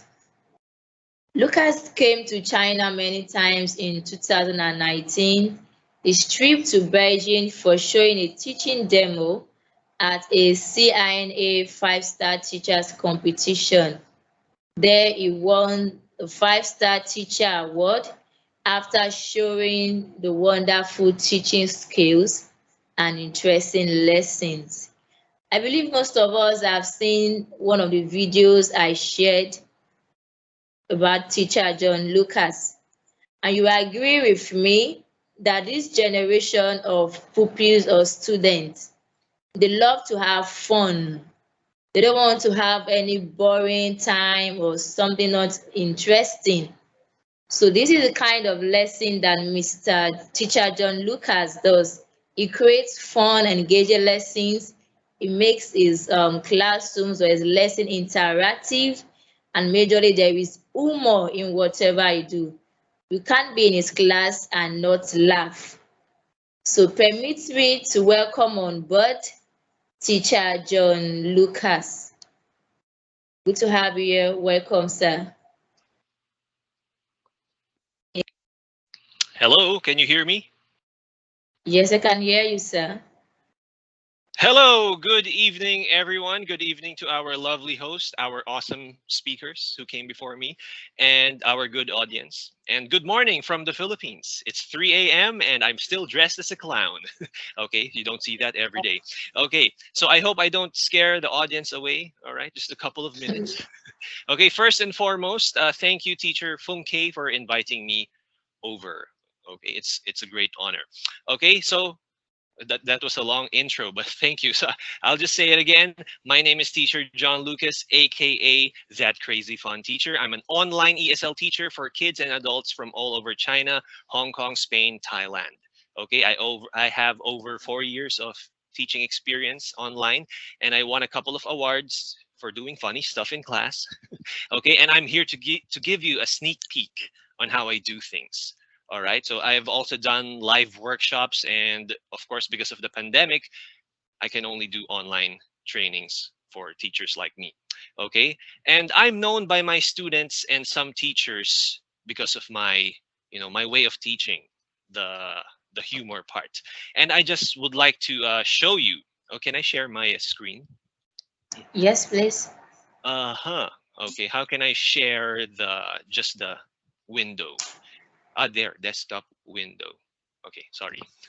Okay, it's my first time here. So I'll share you some of my heroes or my inspiration when it comes to humor. I'm sure you know most of them. Okay, so do you see that one? Yes. Do you see Yes. do you see my yeah, so we can see Jim Carrey as Ace Ventura, Mr. Bean, Rowan Atkinson, and Robin Williams. May he rest in peace. The and I'm not sure if you know Keenan and Kel on the lower right corner. Yes, I have more. I have more inspirations, but I just chose them. I think they are the most special comedians for me. Okay, so let me stop sharing. Okay, I want you to see my face, but I cannot see my face. Okay, so now let's take a look at what's inside my head. Mhm. All right. Did you see that? Okay, because I cannot see myself. Okay, so are you ready? Let's go. Let's begin our, let's call it a workshop. Okay, so I treat this job as a business. And one of the most important things to do when you venture into business is to invest, right? So invest in things that will help you grow. And most importantly, to give your customers, or in our case, our students, their money's worth. So besides investing in a nice computer or a light or a headset and a background, what else should you invest in? So you should invest in teaching weapons, or teaching aids or props. Okay, so I really got obsessed. I really got obsessed in collecting some props or teaching aids after a few months in teaching online. So like I have a lot of stuff here. This is like a junkyard, or no, that's not a good term. This is like a toy store. Sorry to cut around. you, Sure, Mr. sure. Lucas. No problem. Yeah, we're not seeing your face. Me too. I cannot see my face. So, Wow. oh, my camera turned off for some reason. Okay. It's back. Thank you. I'm back. Thank you. Thank you for the heads up. Okay. My pleasure. So again, teaching weapons, teaching aids or props. My workstation is like a toy store. So you name it, I got it. Do I have teeth? Yes, I do. Okay. Do I have lipstick? Yes, I do. Do I have socks? Yes, I have socks. Do I have a Coca-Cola bottle? Do I have a Coca-Cola bottle in the sock? Oh, oh, yes, I do. Okay, do I have a brain? Oh, yeah, yes, I do. I have a brain. Okay, so having a lot of these things makes it easier for me to teach. With my kind of style. But this could be pricey. This could be a bit pricey, but don't you worry. Sometimes you don't have to spend a dime. So you can use anything, even things that are as good as garbage, like this one. Usually we go to coffee shops and we just throw this away. But but by just using this, we can teach a lot of things. Like what? Like the colors, right? White, purple, or open, close, hold. And believe it or not, this can also be a dog. Confused? Okay, let me show you how can you be a dog with a coffee cup. Looks ridiculous, but it works. Okay, so what else? I'm sure we have a couple of women here. So like cotton balls. See how can we use cotton balls? Like soft, or the color white, or snow, or snowball fight. Ha! All right. So these things are as good as garbage, but we've already done a lot of things. It's like we're just playing around, but learning. Okay, what else? Just look around your house. Yeah, okay, I have a fire extinguisher here. It's expired, so I don't want to throw it away. It's cool to have it in class. So what can we do here? You know, heavy. Heavy, safety, those things. Okay, what else? Like a rotary phone. Do you still have this? Ah, so you can easily explain new and old, right? Okay, and like what else? Like colorful pieces of paper. Colorful pieces of paper. If we write on paper or whatever, we usually throw it away, right? What can we do with this? Talk about colors or just confetti. Congratulations. And if you want to spend on something, if you want to spend on a prop or a toy or a teaching aid, it's a good start to buy a teaching aid that can represent a lot of things. For example, this guy. What can we do with this? Just with this toy, you can do a lot of things. You can explain a lot of things like ride, go, stop, go, stop. He's wearing a helmet. Safe. He's safe because he has a helmet on. Okay, so, oh, wait, what else? A shape, circle, spin. So just a couple of things, or a lot of things with one thing. So buy something that can represent a lot of things. Okay, now how do I come up with my crazy fun classes? So if you watch my classes, you know what I'm talking about. Okay, but let me show you something. I use 4 words. 4 words. I use 4 words to come up with some crazy fun classes, and I call this Crazy Fun Essentials. The Crazy Fun Essentials. There, let me share my screen. All right. So Crazy Fun Essentials. So I said 4 words. Let's see those 4 words. Demonstrate, exaggerate, emphasize, expand. Oh, so what does that mean? Okay, so what does that mean? It means I'm going to ask myself a question. When I am preparing for a lesson, I look at every corner of the page. Like, what can I demonstrate? What can I exaggerate? What can I emphasize? What can I expand?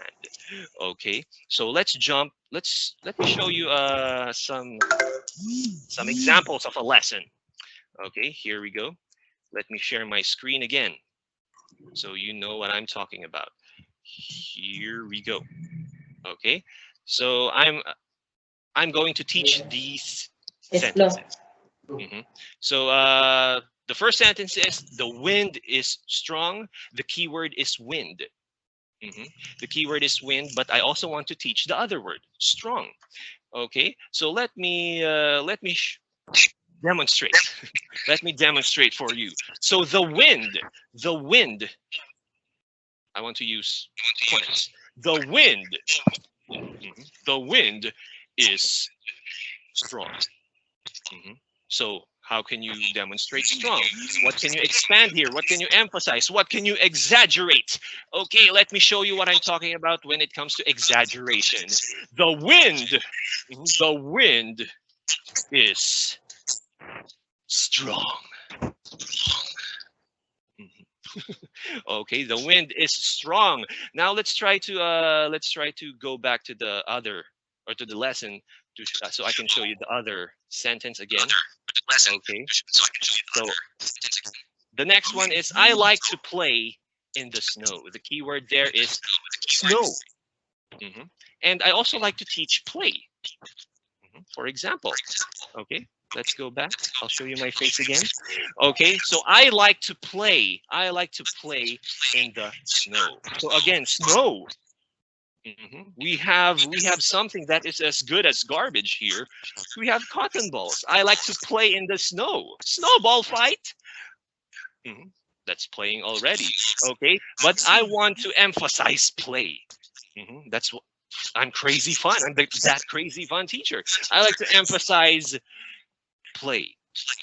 So let's play a quick game. Okay, let's play a game called Where's Teacher John Lucas?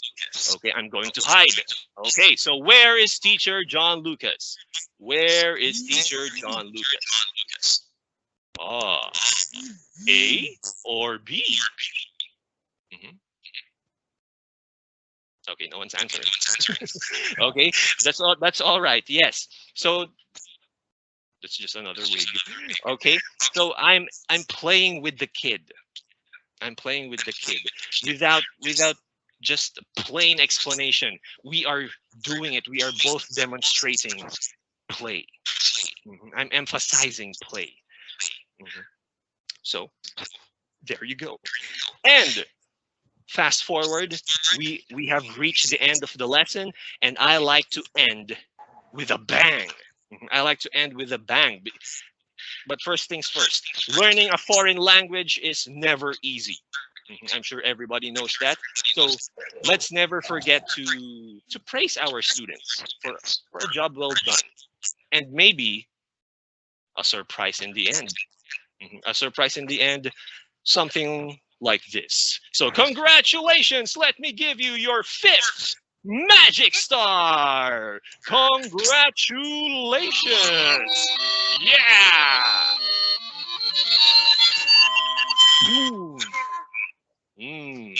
Okay.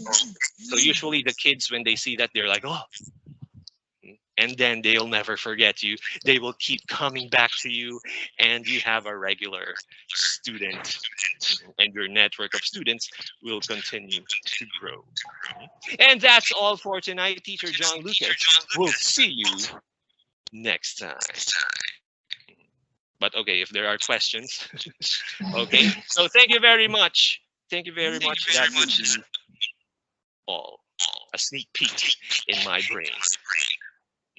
Thank you so much, Teacher John Lucas. That was really, really crazy and fun, Crazy fun all the way. Crazy fun. That's the word. Yes.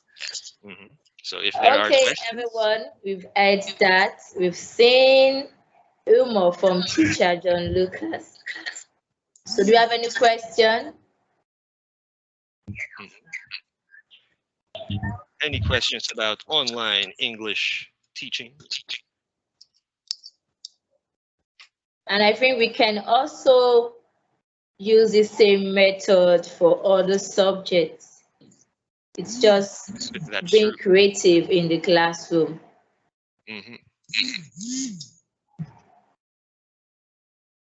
Adejiri says, hilarious for me. Ifeoma says, thanks so much.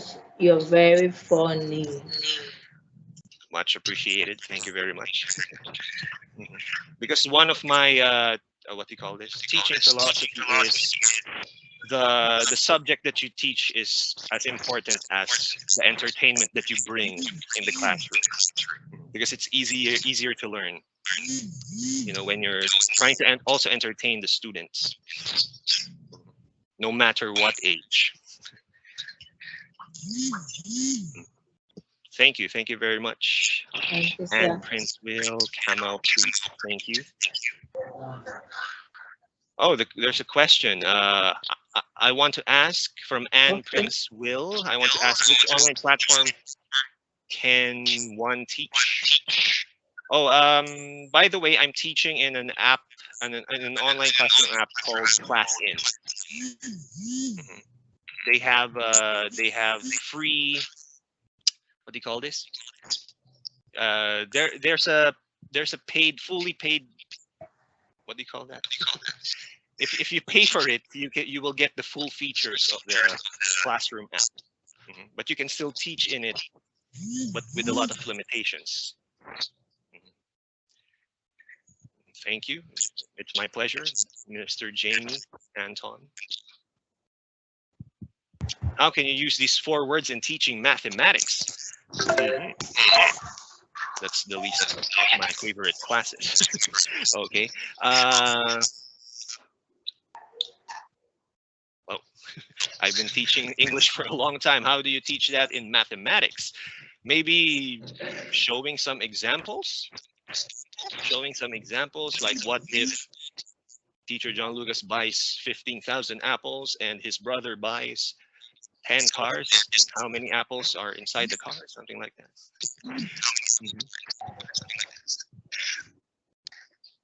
Okay, let me have more teachers like you. Thank you, Mr. Mohammed and Bernardina.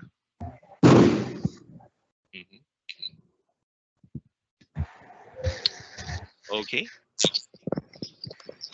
So, teacher Funke, Yes, I think we have no please. more questions. Yeah, there are no more questions, I believe. Thank you once again, Teacher John Lucas. Thank We you. are very Thank you very grateful much for that having me. was hilarious section with you there. So, fellow teachers, I hope we are going to imbibe one or two of what he has said tonight. Okay, Mr. Niwuddin says, Mr. Lucas, is there any platform showcase your teaching online? Yes, it does that on YouTube, Instagram, even on Facebook. Yes, on YouTube you may see my full classes and some special videos. On Facebook and Instagram, I show some tidbits of some funny but informative class clips. There, you can just search for that crazy fun teacher. YouTube, Facebook, Instagram. Don't check my TikTok because I'm about to dance there.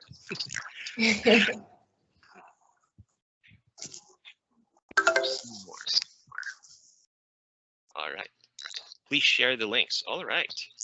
Let me share you there.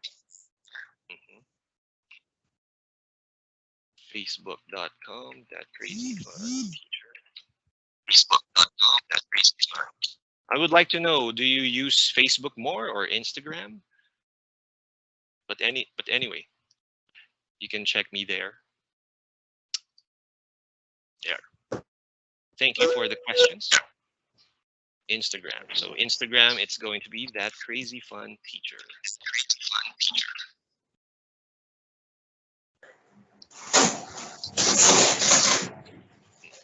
How about Teacher Funke? Do you have any questions for me?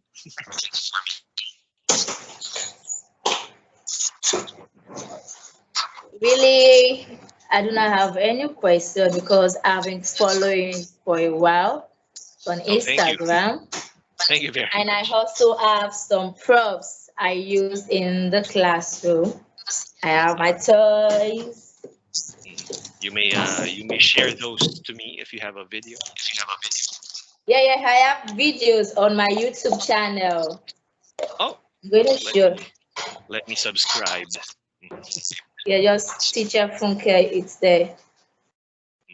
So as a 21st century teacher, if we want to bring humor to our class, we want to be hilarious and crazy, just like Teacher John Lucas, we need to invest in teacher weapons, just as he had said. Get toys, get props. We call them props. Props, but pupils know it as toys. So it depends on the age we are teaching. So that means if I'm an elementary class teacher, I need to be full of energy at all times. When I'm meant to jump, I jump. When I'm meant to sit, I sit. Don't make the lessons boring. Stand up, jump, dance, sing in the classroom. Bring toys to the class. Now you're going to really agree with me that if you were to be in Teacher John Lucas' class, you will not want to miss any of the days in the class. So why can't you and I do this? Let's imbibe this culture in our classroom. Just as I said, there are some garbages, there are things in probably in our houses that we are not using. that can be of great use or benefit in the class. So we just need to be creative. Let's be open-minded. Whatever thing you see around you, think of a way you can bring the tool or the toy into your classroom. And just as the question asks, how we can be creative using props.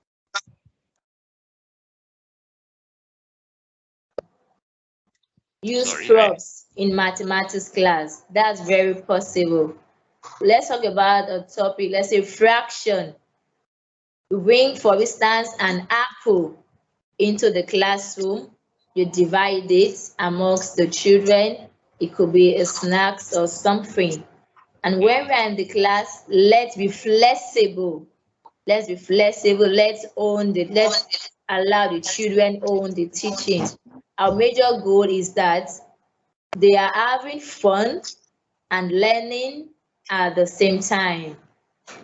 If we want to be a creative teacher, if we want to be a crazy and fun teacher, just like Teacher John, let's have that back of our mind.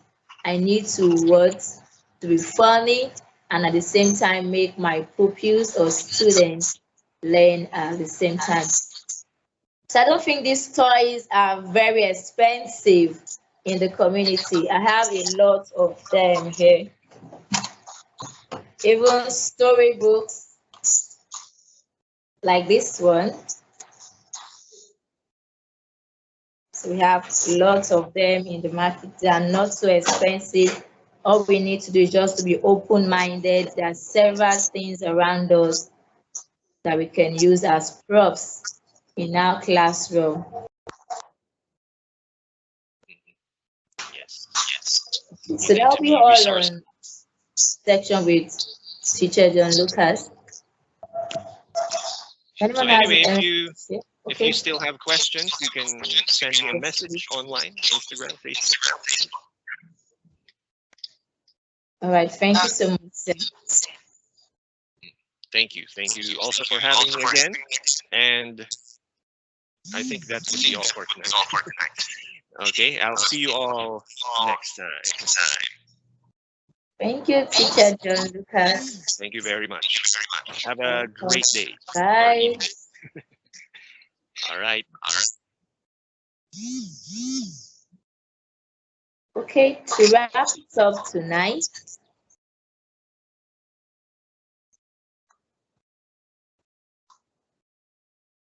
okay, your email if possible. Right.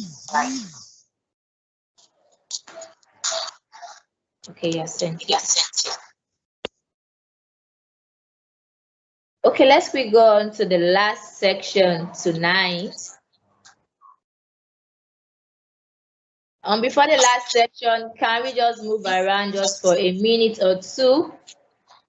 Let's have fun just for 2 moments. Let's play the scavenger hunt game. Scavenger hunt. What is that game all about? Okay, let's do it this way.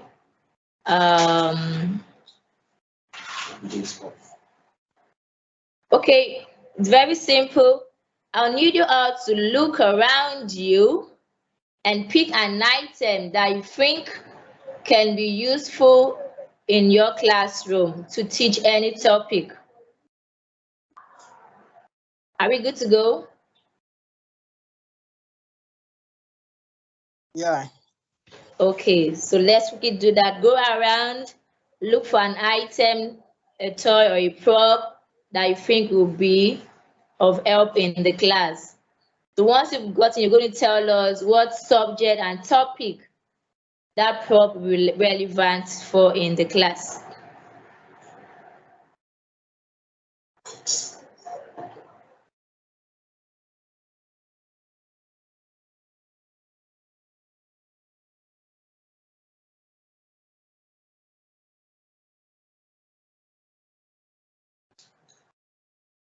Okay, let me see.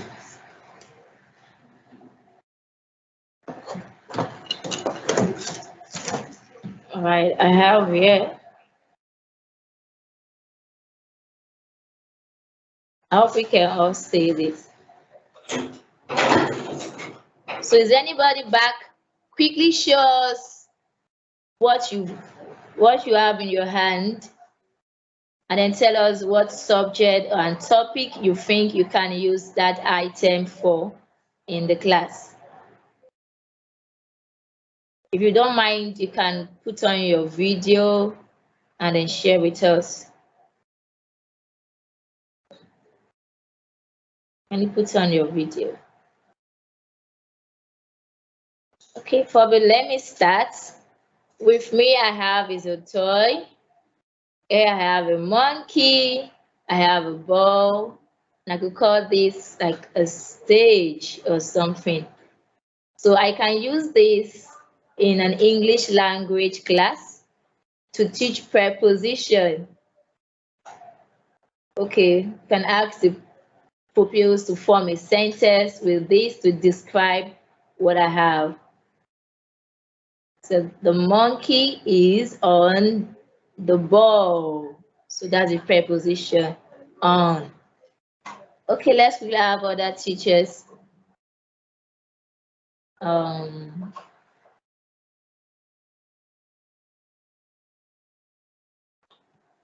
So who is ready to share? Hello, I'm ready to share here. Okay, please go ahead, sir. All right, here with me, I'm having a paper. As you can see, there is a piece of paper. And then I'm having a padlock. Okay. I'm having a padlock.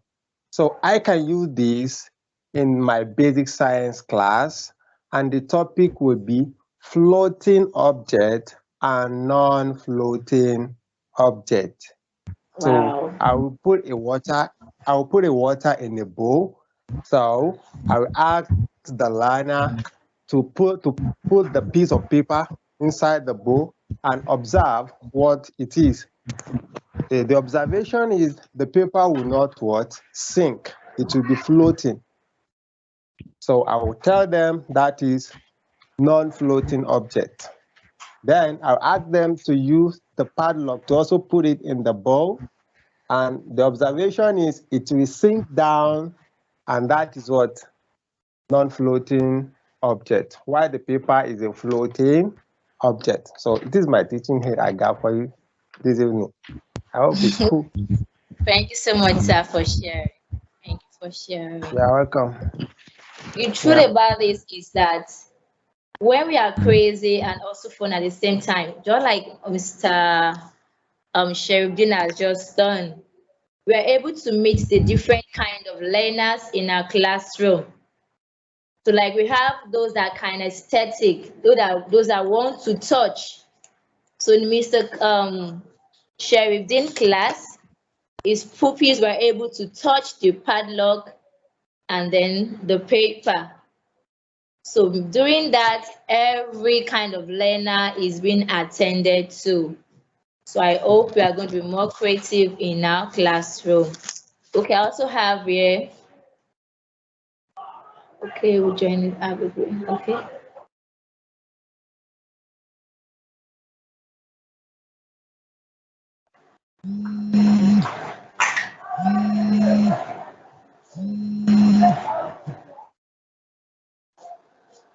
Okay, Mr. Nuruddin says, I can use this in a computer studies to teach my student that a phone is a type of a computer.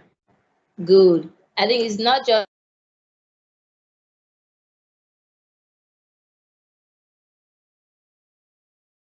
move, to dance, to see, to touch, to feel, and so many other things. Okay.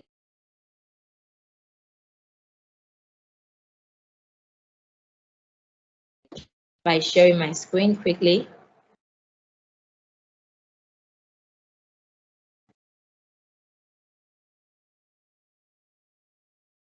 Big thanks to Miss Jamie Anton, Teacher John Lucas, Mrs. Shola Adiola, Mrs. Kama Preet. Thank you so much for helping us tonight. The thing is, at the moment, it's midnight for them in India, but it took that time to be live tonight. We are super grateful for coming to our aid. Okay, so let me quickly share my screen. Just like Mr. Lucas says. Sorry.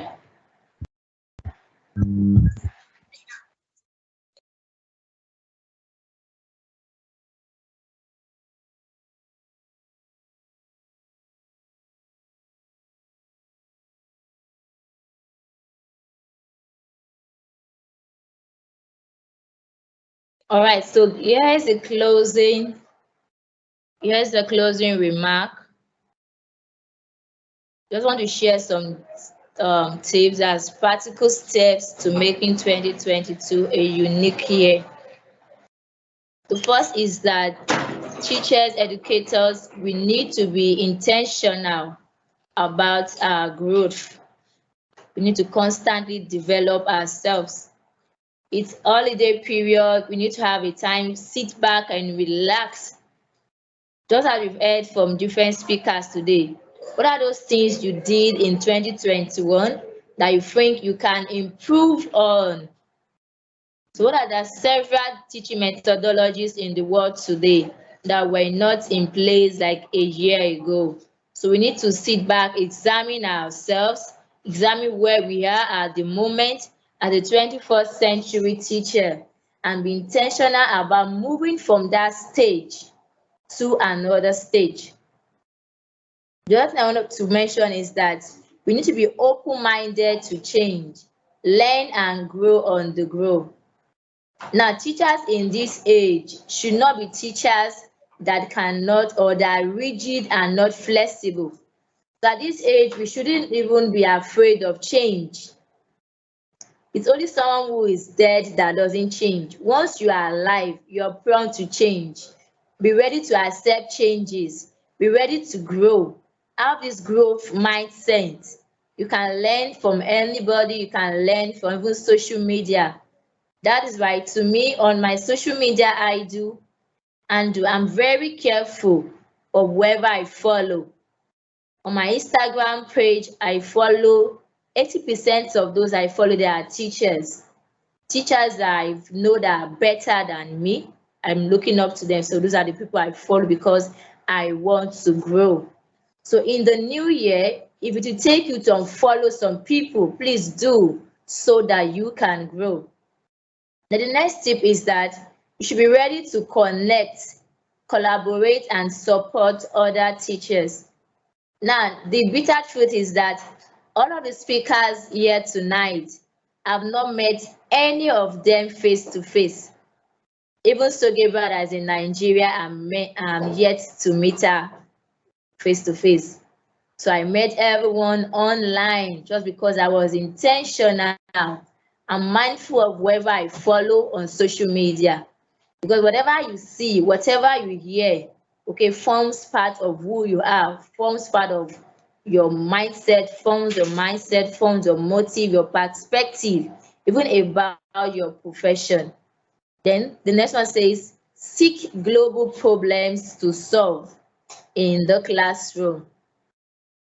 Now, those change agents, those who are change agents in the world today, are not those that have like qualifications, those that are PhD holder and the likes. There are people who are ready to what? To provide solutions to the problems in the world today. So look at the children in your classroom. Probably there's a child there who has not been getting or who has not been learning as he or she is meant to. So aside that child in your classroom, there are 1,000 kind of that particular child in the world. So look for ways you can solve problems, how you can help that particular child. And if you can provide solution to that, you're also going to solve some other children's problem that are not in your classroom. Then be discoverable in 2022. Learn the right skills to sell yourself to the world. Enough of teachers hiding. There's so many teachers here tonight. They have skills, they have lots of things. You have potentials in you, But the thing is that we are afraid to come out, just probably be fear of what will people say. Even to me personally, creating this event, as in I had to just come out of my comfort zone. It won't be easy because it's going to involve you coming out of your comfort zone. So in 2022, learn the right skills. Make sure you have a growth mindset. Those you need to connect with, don't hesitate to do that. And also make sure you are a support to other teachers.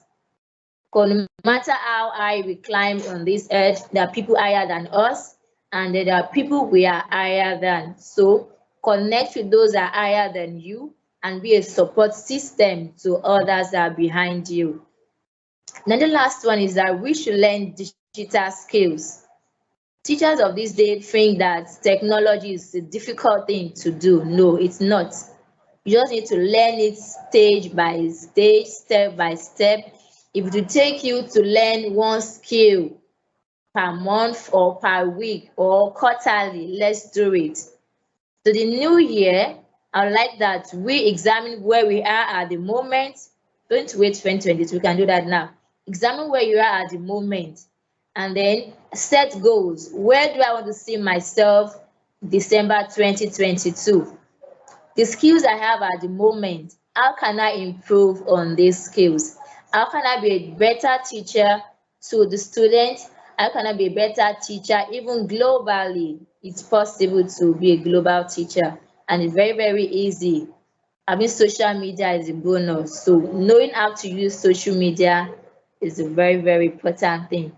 Now, I like this quote so much. It has been like what was like an inspiration since I got the quote. It says, two educators work in a school. One is on a job, the other is on a mission. Their result will be dramatically different. That's from Barry to Kafali. So I'm going to ask us this tonight. Are you just on the job? Are you just working as a teacher because of what you're going to earn, the salary, the after school lesson that we are doing? Or we are on a mission to impact the world? Are we on a mission to impact these children, to affect their lives positively? Because we are transformational leaders. So I'll leave us to answer the questions on our own. So if you are truly on a mission to change the world, starting from your classroom, then we have to profile ways, things we can do. Just like Jamie Anton mentioned, we need to have kindness and empathy. First of all, we need to show kindness to ourselves, then later we do it to others. Are you kind enough to yourself? Do you forgive yourself easily? So if I'm not kind to myself, there is no way I'll be kind to the pupils or the students in my classroom. Let's learn empathy. That is putting yourself in another person's shoes. Now I have a project here. Of recent, several have heard people saying, although it's the right thing, that YouTube is not a place for children. That's true. So allowing the children to go on YouTube without parental control is very, very harmful because of immoral video content. So I'd like to challenge us teachers tonight. Now, what can we do to stop this immoral video content? If everyone is keeping quiet, if teachers are not creating meaningful, educative, or inspiring videos on YouTube, we're going to have a higher number of immoral videos out there. So what if you and I can start this probably on a weekly basis, on a monthly basis, by creating just one YouTube video? That's going to go a long way to curb some immoral video content online. So do I have everybody with me on this project? Operation create one YouTube per week or per month in order to curb immoral video content online. I hope I'm having everyone here. Can you all hear me? Educator Funke. Yes, please. Can you hear me? Yes, I can. Okay. Can I share my take on what you just said concerning the project? Okay, please go ahead. Okay. You've actually made a point concerning the project operation, uploading a video as being a way to curb morality on. Right? I think, to me, I don't really think that would solve the problem. Okay. But I don't want to go into details of that. But on joining the campaign about uploading this thing, yes. If we really want to talk on parental guidance or how to curb kids watching immoral videos on YouTube, I'm not really sure that would curb it totally. It might really engage them because that is what you're trying to say. When they get educative videos uploaded, it will engage them instead of watching some things that are not that will not add to their knowledge. Let me just put that. So okay, for sir. me, it's Okay. not. Yes, so that's it for me. That's it for me. Thank you. Please repeat the last part. I didn't get that. Yeah, I said I'm fully in support of the campaign. You understand? Okay. So, but I think that is not the only way to curb it, or that will Sure. not be the only solution. Yes, that's true. For the project, I'm in full support. All right, thank you so much. So that's just one of the several ways we can curb immoral videos. The truth is, if we just fold our hands and we do nothing, this problem will still remain. But the angle I'm taking this from is that there are several thousands of these immoral videos out there. So if the children can still have something to fall back on, I think that will still be good. Although we have parental guidance in place, we also have a YouTube channel for kids. Yeah, there is. I'm aware of that also. Thank you so much, sir. Okay, Mr. Sheriff, Jane is raising his hand. Yeah, actually, you have said it. I want to talk about the YouTube for kids. So Okay. we can use it. We can use it, and it is protected from pornography. We can use it to impart knowledge to the learner, and we still get a lot of video too. So I think I really advocate your notion of the use of YouTube. And even during the upload, YouTube always asks the content, does it meant for adult or for kids? So we can use that of YouTube Kids. I like that. Thank you so much, sir.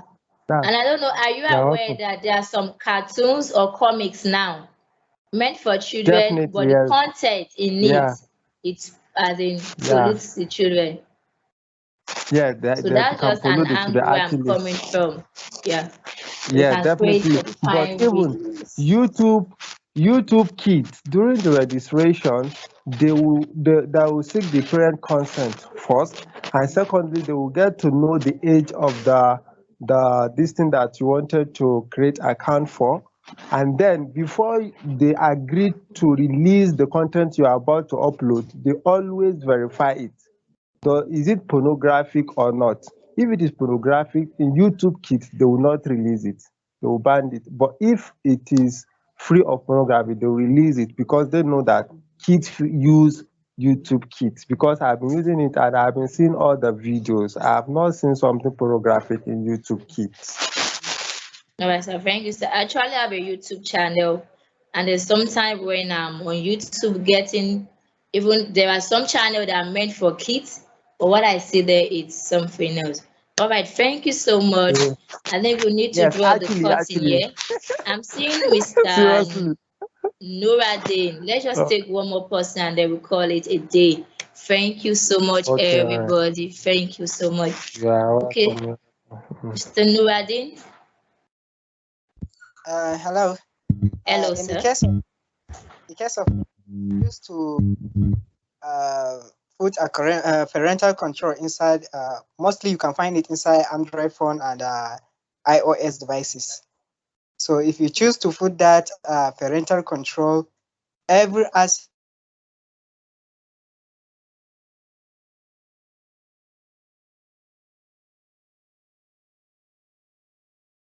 yes, your child but I think with the use of this parental control settings or parental control apps, we can minimize this such acts in our educational system. Thank you. All right. Thank you so much, sir. So we're going to draw the curtain tonight. And my challenge for everyone is let's be intentional in the new year. Be intentional about your growth. Seek for personal development. Look for tools that can help you to become a better teacher. Connect with teachers out there that can help you improve on your teaching skills.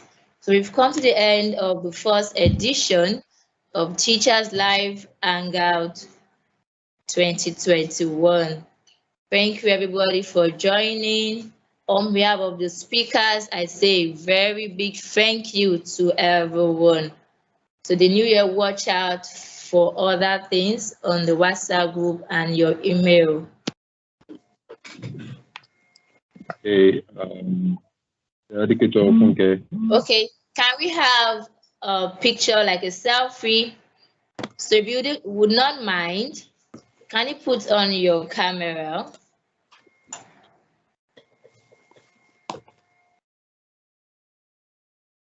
Come again. Please, did you have? Please put on. Sorry? Borrow me your light, please. Oh, sorry.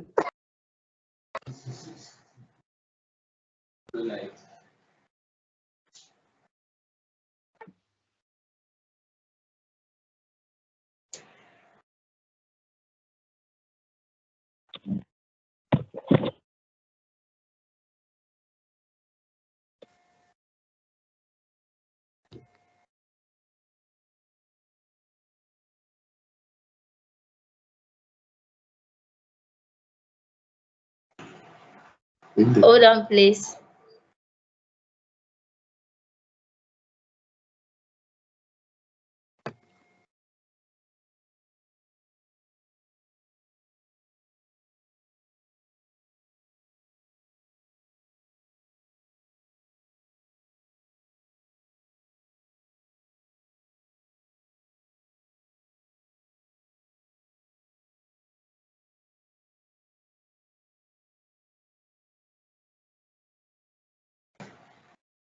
Please just 30 seconds. Let me bring this up.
Okay, are we ready? See. Yes, we are. All right.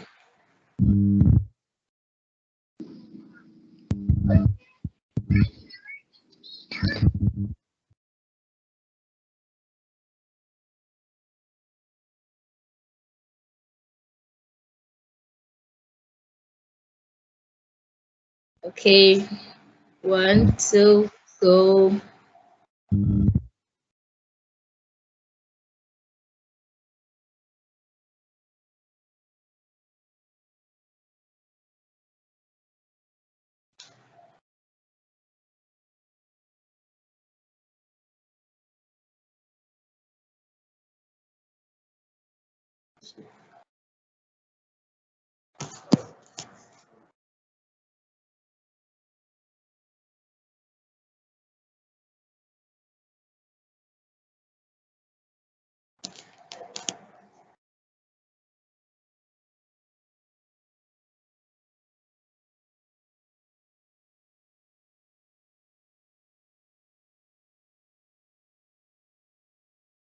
Are you done?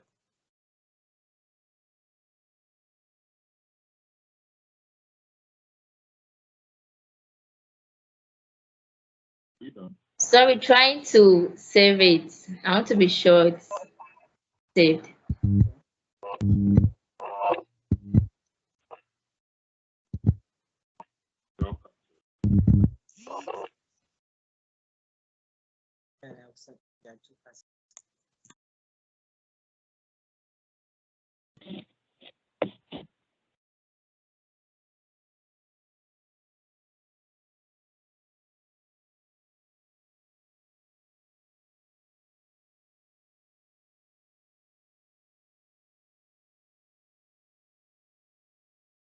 Okay, let me use my phone also. All right.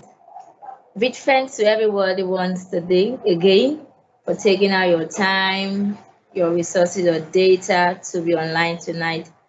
And I believe you learned so many things.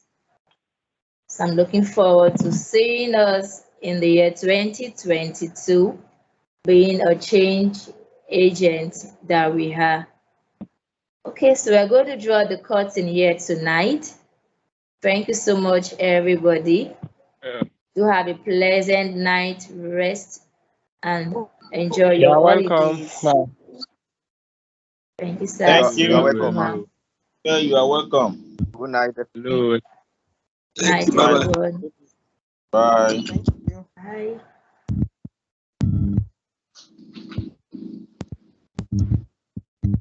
Hello.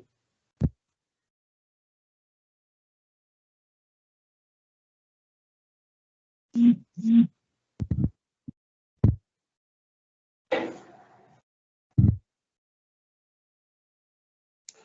3 hours is not a joke. Oh. No item 7, digital item 7. They No, go it send will be out now. sent to your She email. expecting it. Check your email very soon. All right, take care. Sorry, before you answer. Thank you, sir. Bye. Good night. Good night. Bye.